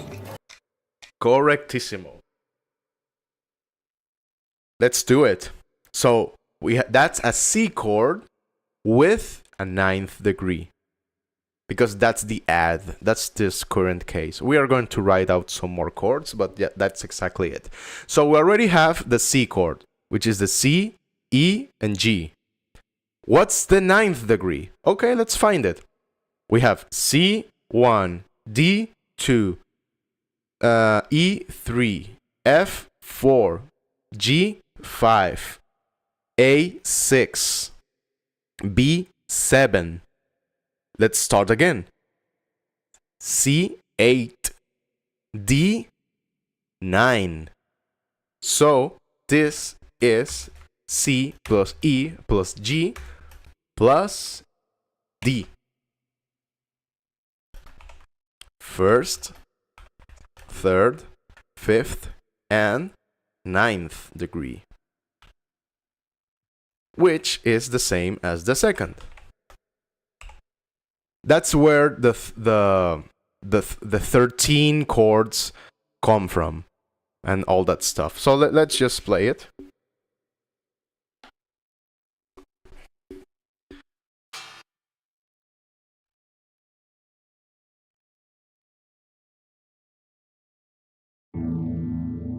Okay. Well, the phaser is a bit distracting. Okay. C chord. C, E, G. If you do it one more time, that's your C chord, the one that you know. You are playing. Well, actually, if you play the whole guitar, you will see that you're leaving the open E, E, C, E, G, E. I'm sorry, C, E.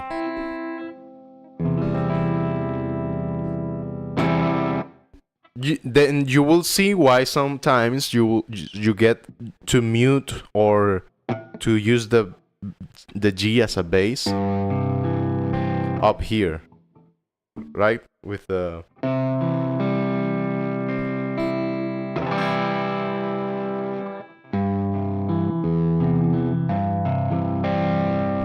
okay, now I C at 9. Okay, we have our C shape here. Where can we get a D? Well, we can get it here. Because we already have a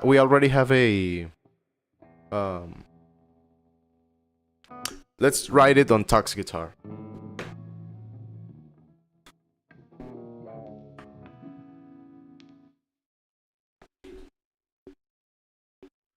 Okay, so here we have a C power chord.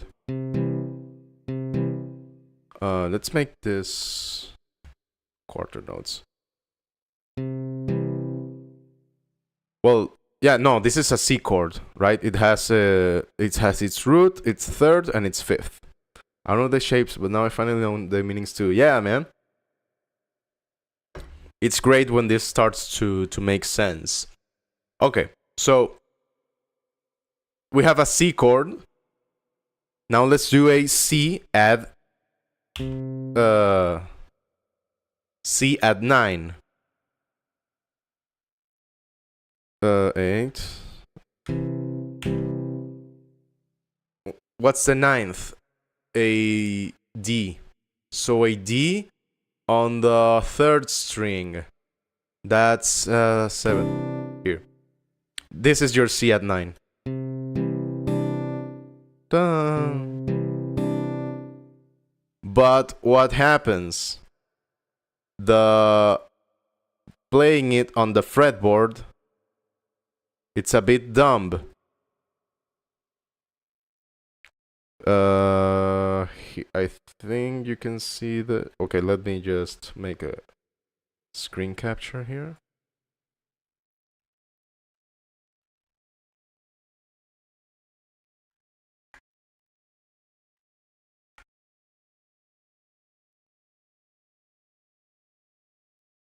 It's like this.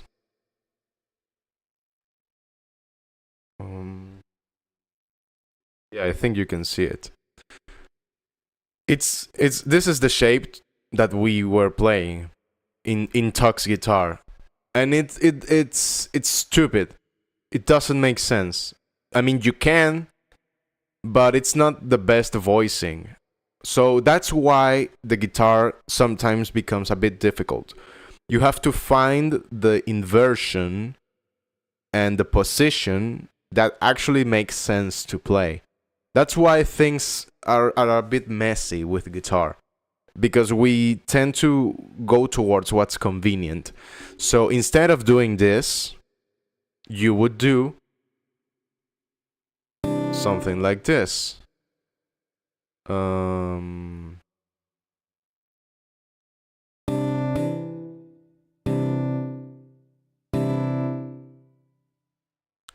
You would do this chord instead,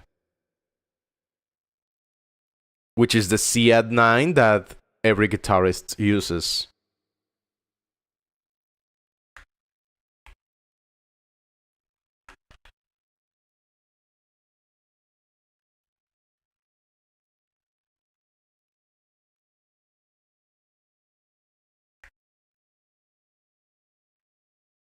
Yeah?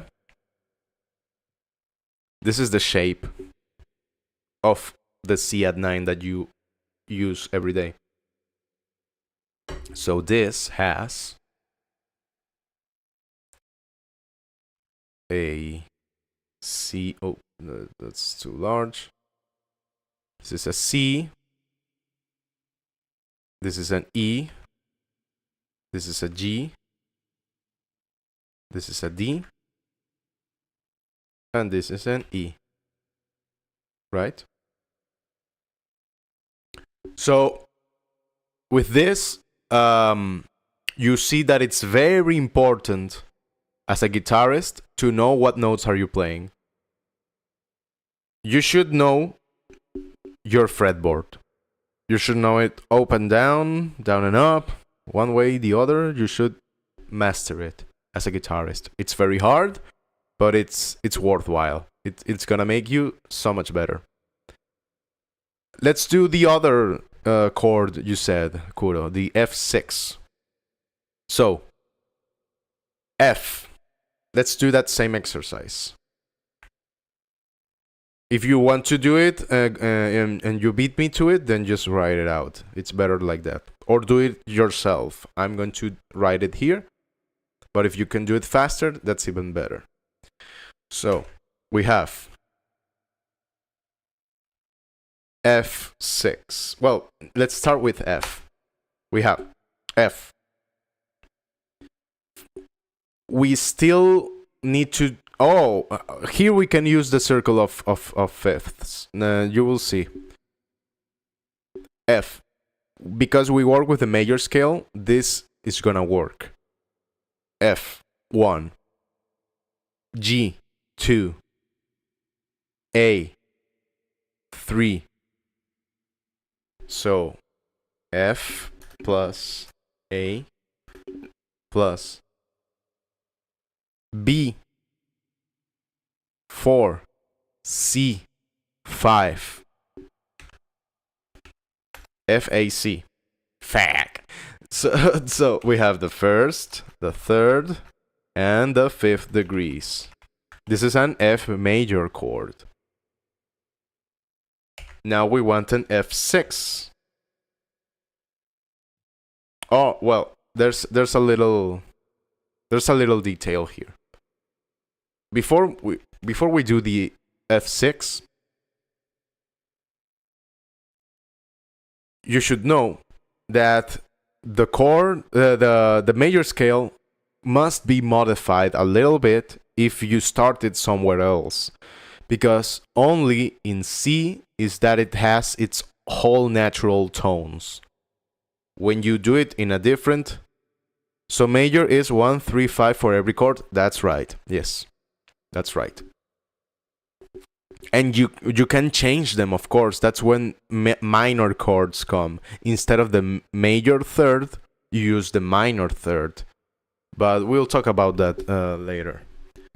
So this is where your famous circle of fourths and fifths comes in.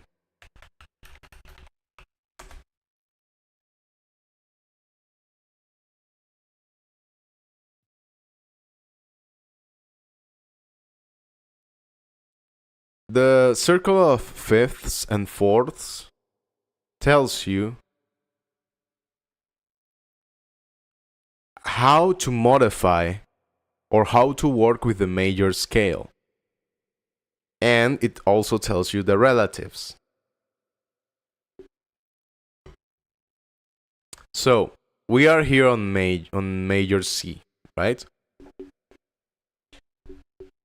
Clockwise, to the right, that's the circle of fifths. Counterclockwise, it's the circle of fourths. What does that mean? We already figured out the degrees. C1, D2, E3, and so on. So if you stop at the fourth, you will get G. F. And if you stop at the fifth, you will get G. If you do that same process, you take your G as 1. So let's do it. G1.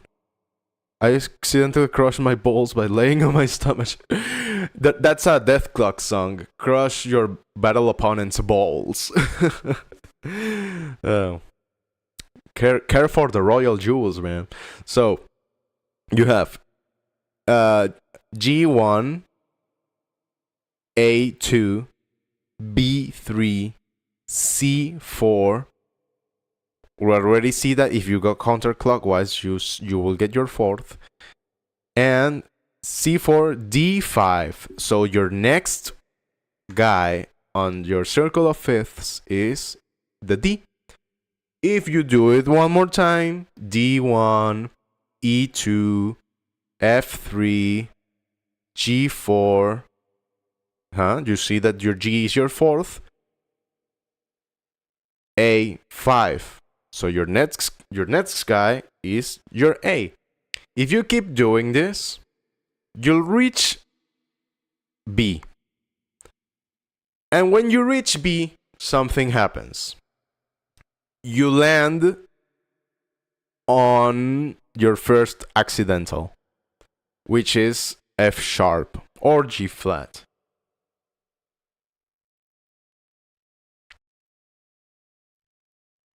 So, to make this make sense, you have to add a little modification to each note.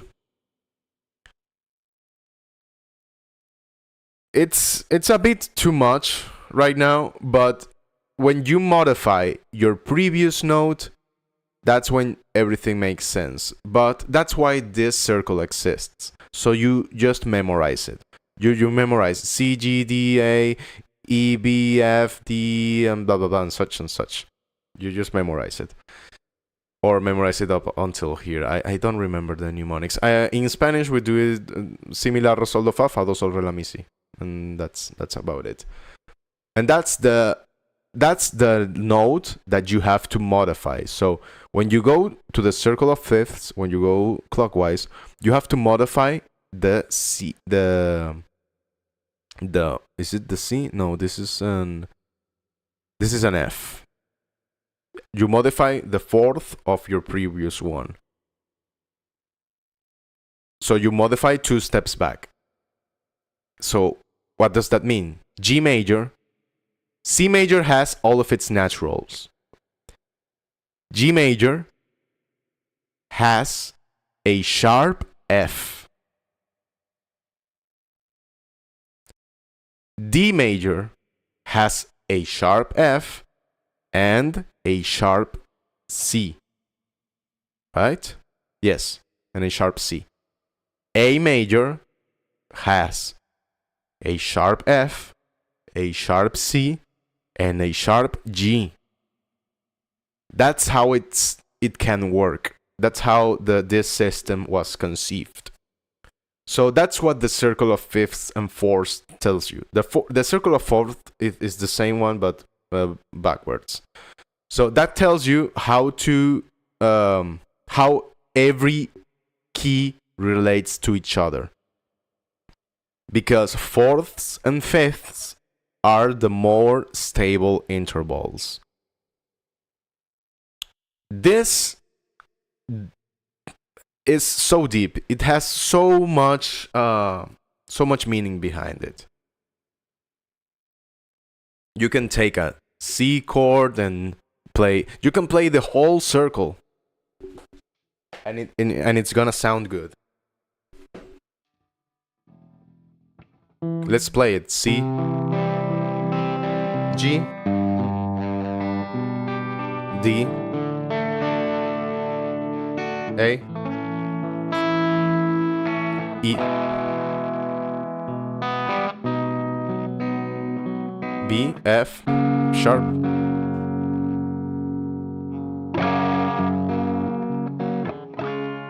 D flat, A flat, E flat, B flat, F, and C. It sounds good. It's a bit too rich because you played basically the most resonant progression of all time. So, yeah. This is a thing to study and to devote a lot of time to, and just this stream is not gonna be enough. So yeah. Okay, what else can we say? Okay, let's do the F6. So we have F, A, C, and what's the 6th degree? F1,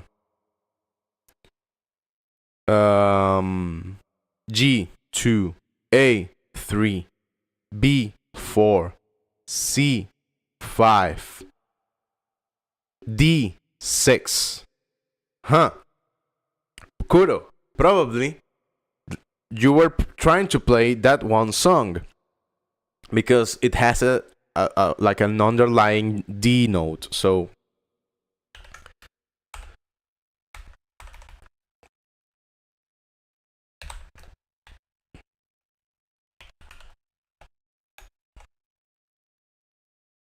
let's build it.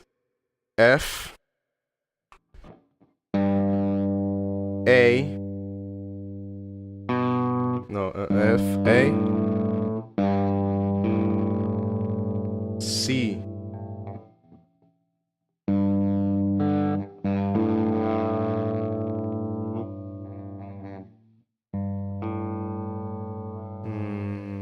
see, you have to build the chord.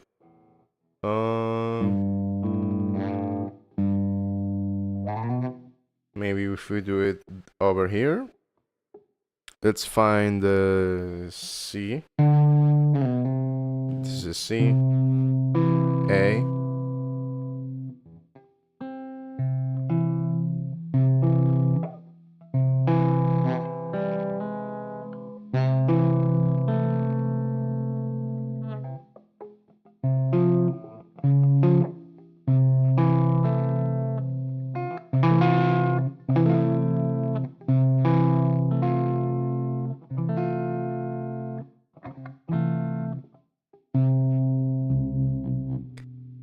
C. A. No, this is not an A.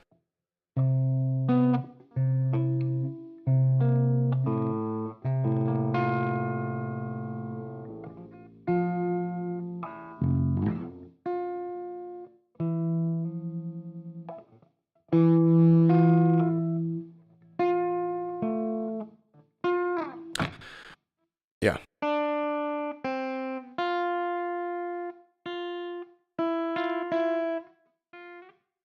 Hey Alan, what's up, man?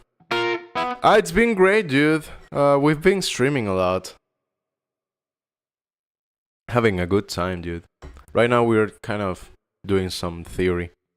Talking about theory. So, I'm trying to find a good place for the F6 chord. So...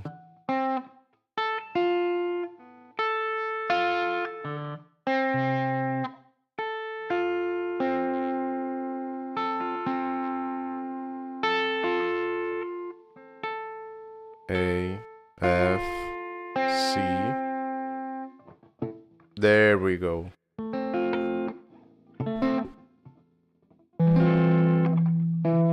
Yeah, the hard part is figuring out the hand, man. Of course. But here it is. Like the most, it's figuring out the best inversion to play in the guitar. But this is it. Here's your D, here's your F, here's your A, and here's your C.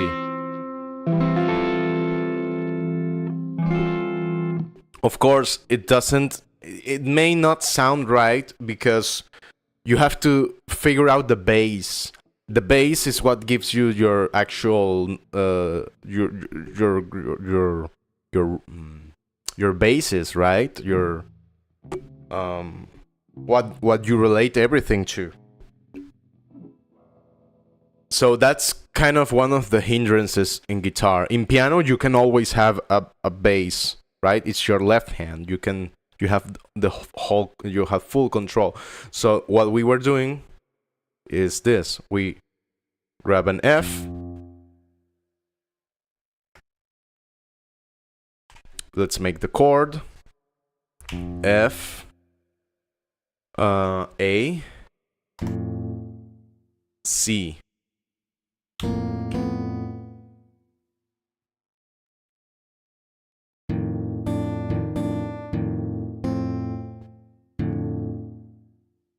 This is already not working.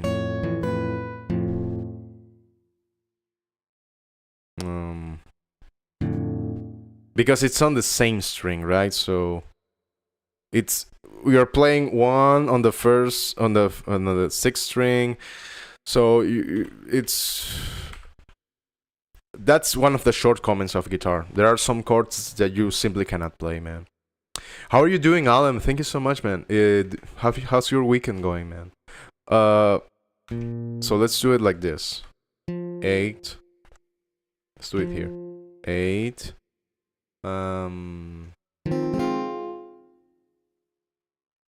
8, and the 5th is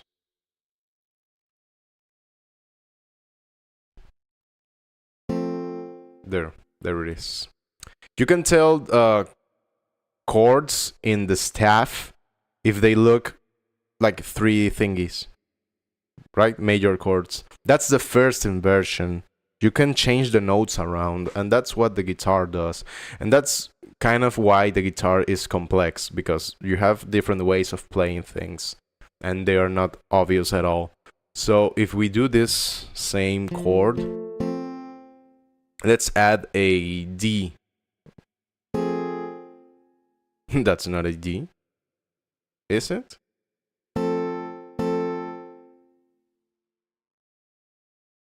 Oh no, that's not a D. The D here, it's here. That's your F6.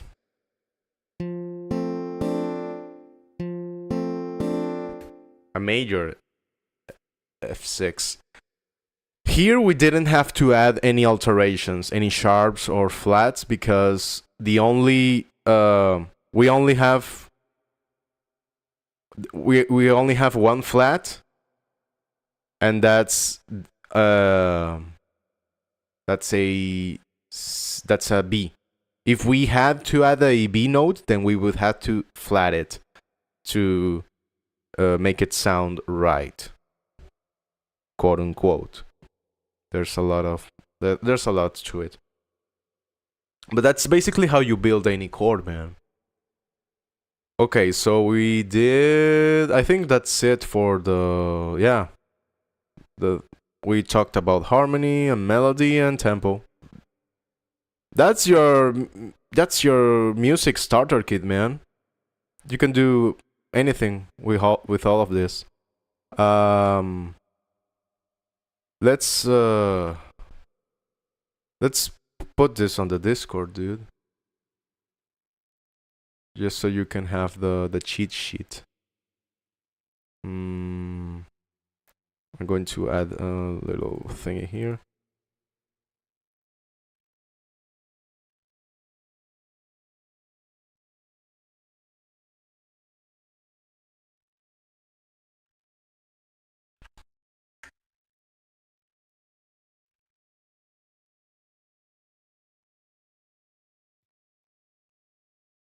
Yeah.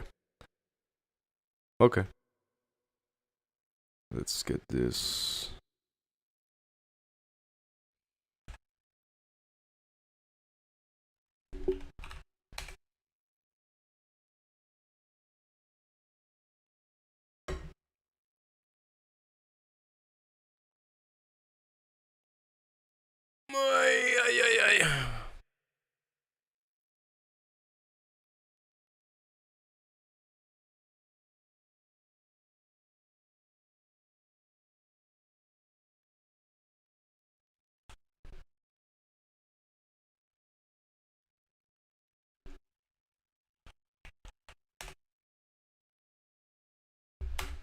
There we go. Oh.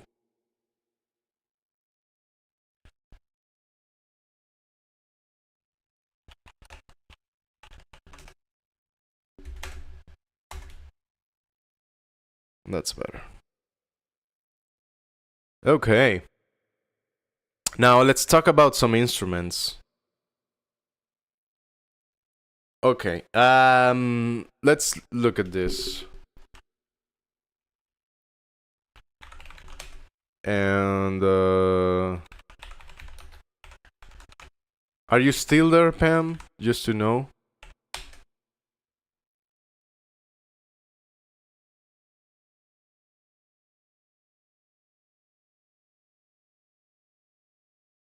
If not, we will still talk about it, but just to make sure whether to refer to. Well, in any case, right. So instruments have different characteristics. I think piano is the easiest one. They all have their challenges and shortcomings. Because, for example, piano, you can say it's easy because you just have to push the notes and not tune it, but you cannot take it anywhere, right? It's huge. And you cannot bend the strings, you cannot hit it. I mean, you can hit it. Some people have done it, but the guitar, you can actually make percussion sounds, so it's different. So, instruments. In relation to the 4 elements we talked about, every instrument has its purpose. and has its its purpose within the elements.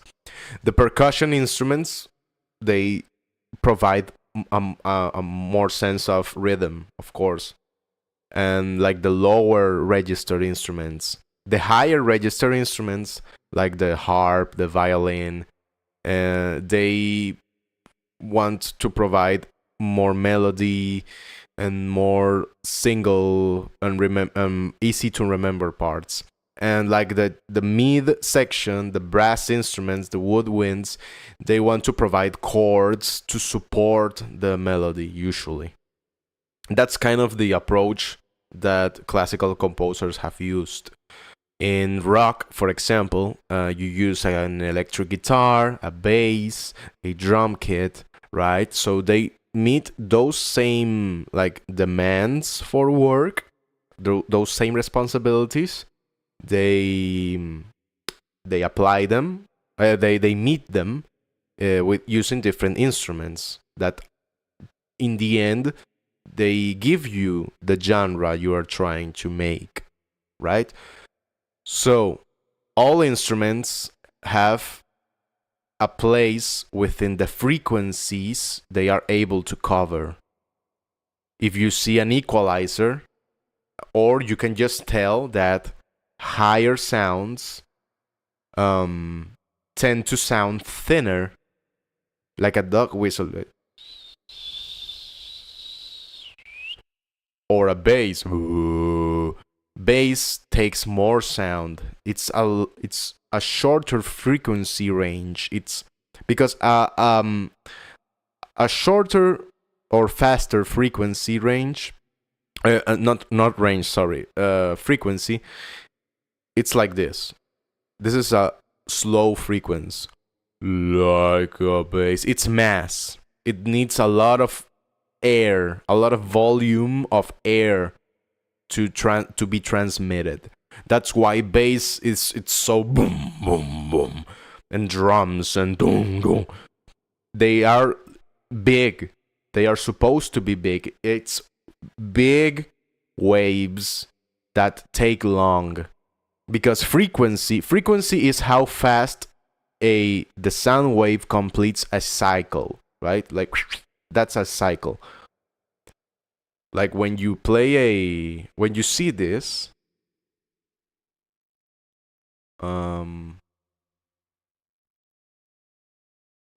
let's do it like this. Let's just say, can a baritone vocal reach high tenor notes? Yes. If it's within his range, then yes.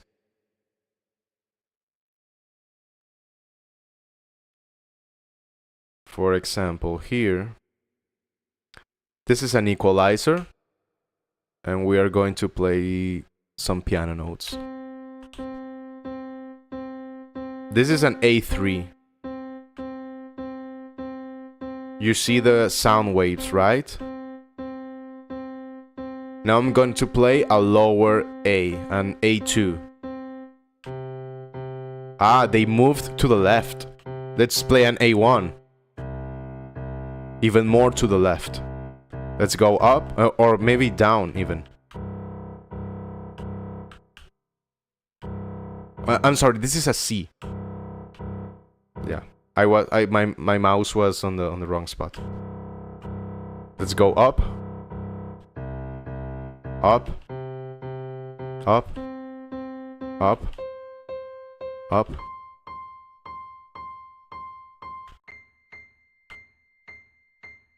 They are thinner because it's physics. A large object cannot move too fast without a lot of energy that allows it to move that fast, and it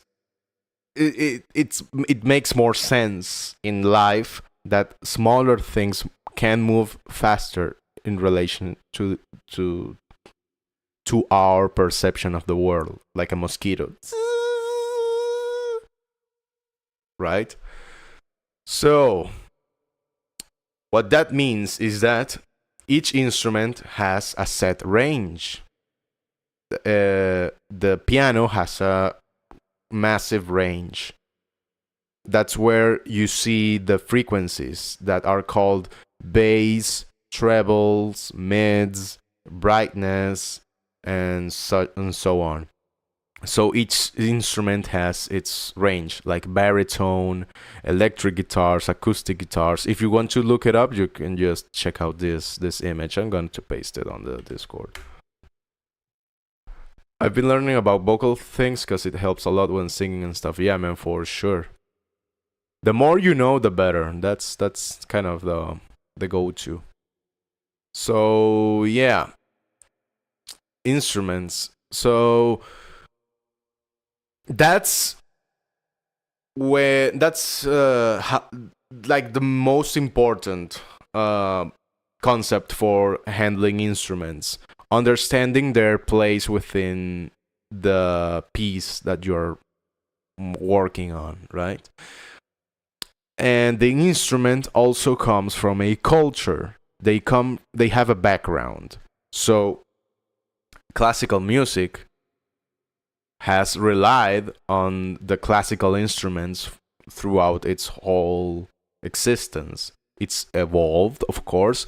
Back in the day, there weren't any pianos. There was the harpsichord, which was like a piano, but it was more like a harp with keys. And this was what Mozart played the most. And there were organs, right? Before, like the modern piano came to by, yeah, in the more modern era, like in the 17 or 1800s, something like that. But before that, there was the harpsichord, there was the organ. So every instrument has had its evolution. Even the guitar itself. The guitar first was just like a gourd and one single string. The laud, the Persians, and they had one of the tar, not even sitar, but just tar. These kinds of instruments, Persian sitar. Those were the first guitars, right? The banjo is even older than the guitar. So, and they've had their place in their own folklore and in their own cultures. So the thing that tells you what instrument should you use, it's usually determined by culture and by your environment. The Japan ones, yeah, the Japanese have also the koto, I think it's called. Well, no, this is the harp.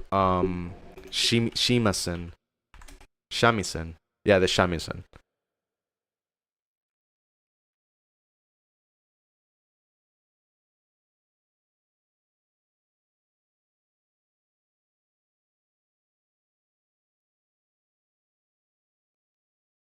Yeah. So if you want to add a shamisen to your metal song, well, you have to understand that it's going to sound like music that uses a shamisen. Just because it's like if you make a pie and you put in apples, it's going to taste like an apple pie. And where does the apple pie come from? Numan Faiz. I don't remember, man. Didn't you change your name? I'm so sorry. There's been so many new people here on the stream, man. I'm sorry, man. But thank you so much for hanging out, dude. If you talked about something in particular to that game, to that time you came, then you can remind me, dude. They played Welcome to the Jungle on that, and it sounded so cool. Exactly. You can of course play something that's not supposed to be played on on that instrument, but you have to be conscious of that. I tell it to Pam because he wants to put in instruments just because they sound a certain way, but it's important to understand where they come from. For example, the instruments for playing salsa,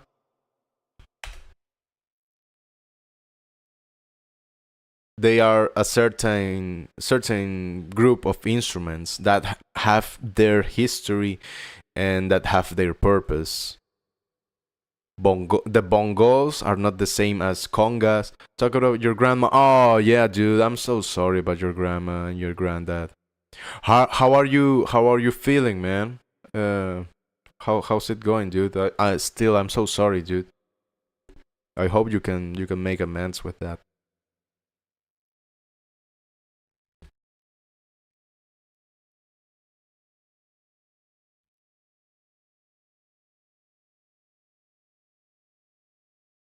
For example, the maracas. You would think that the Mexicans play maracas, but they don't that much. The maracas are played throughout the whole Central and South America, but they are played very differently. Salsa maracas are very different from Andino maracas, and yeah, it's very deep and very diverse. Even the guitar, uh, in Venezuela, for example, the guitar is used more in classical music.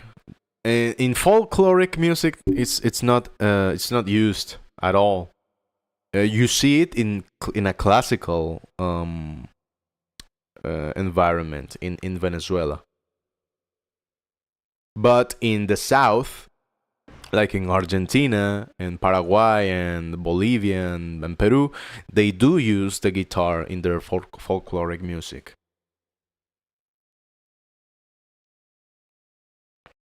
They use a lot of strummed instruments, like smaller guitars with different string configurations. So yeah, that's basically it about instruments. Then everything else is just learning how to play them and master them.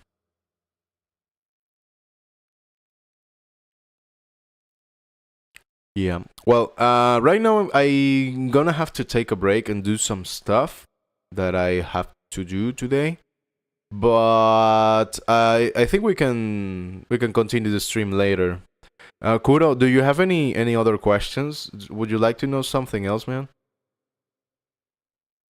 If not, we'll probably see each other on the new morning streams.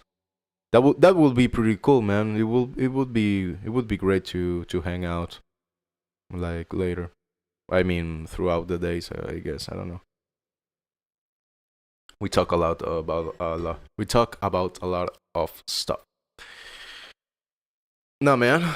Okay. Well, thank you so much. Thank you so much, dude.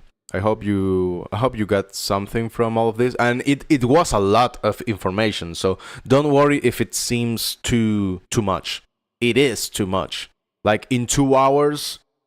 No, this is like 2 p.m. or 4 p.m. here. Yeah, kind of. Yeah, kind of about that time. Um, the what we talked about was a lot, dude. That you need like several hours or days to truly understand everything that we talked about. So don't worry if it seems a bit too weird, right? Just try to go over the subjects and try to look into them. And if you have any question, just ask away, either on the Discord or in or during the streams, and I'll be happy to clarify. Right. Okay. Well, thank you so much, everybody. Newman, again. I'm so sorry, man. I hope you feel better, dude. All my best wishes. So yeah, thank you so much, Kuro, Slime, the Baseman. Who else? Pam. Thank you so much for hanging out, man. Thanks to the two retards that came. Still, I appreciate them. Thank you, Nuevo 420. Woo, Blazed. Nata Lima, thank you so much. Muchas gracias. Who else? RS Riffs, thank you. Buster Cheeks. Thank you, man. Who else came by? Alex Bryan, thank you, man. Just Riffs, Tavo, Irene, Irene, thank you guys so much. We've had such Ionia, no! You just bye. What's up, dude? Yeah, we were just closing the stream. Oh, yeah, man, I have to do some stuff. I came to say I'm getting insane. Why, dude? Why is that? I'll finish up this Maddie and then finish the stream. Yeah. Still, thanks everybody for hanging out.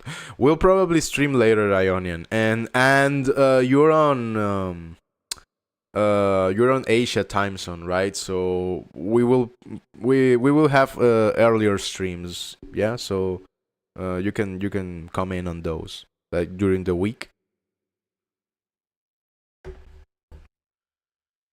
Yeah. I have to do some stuff.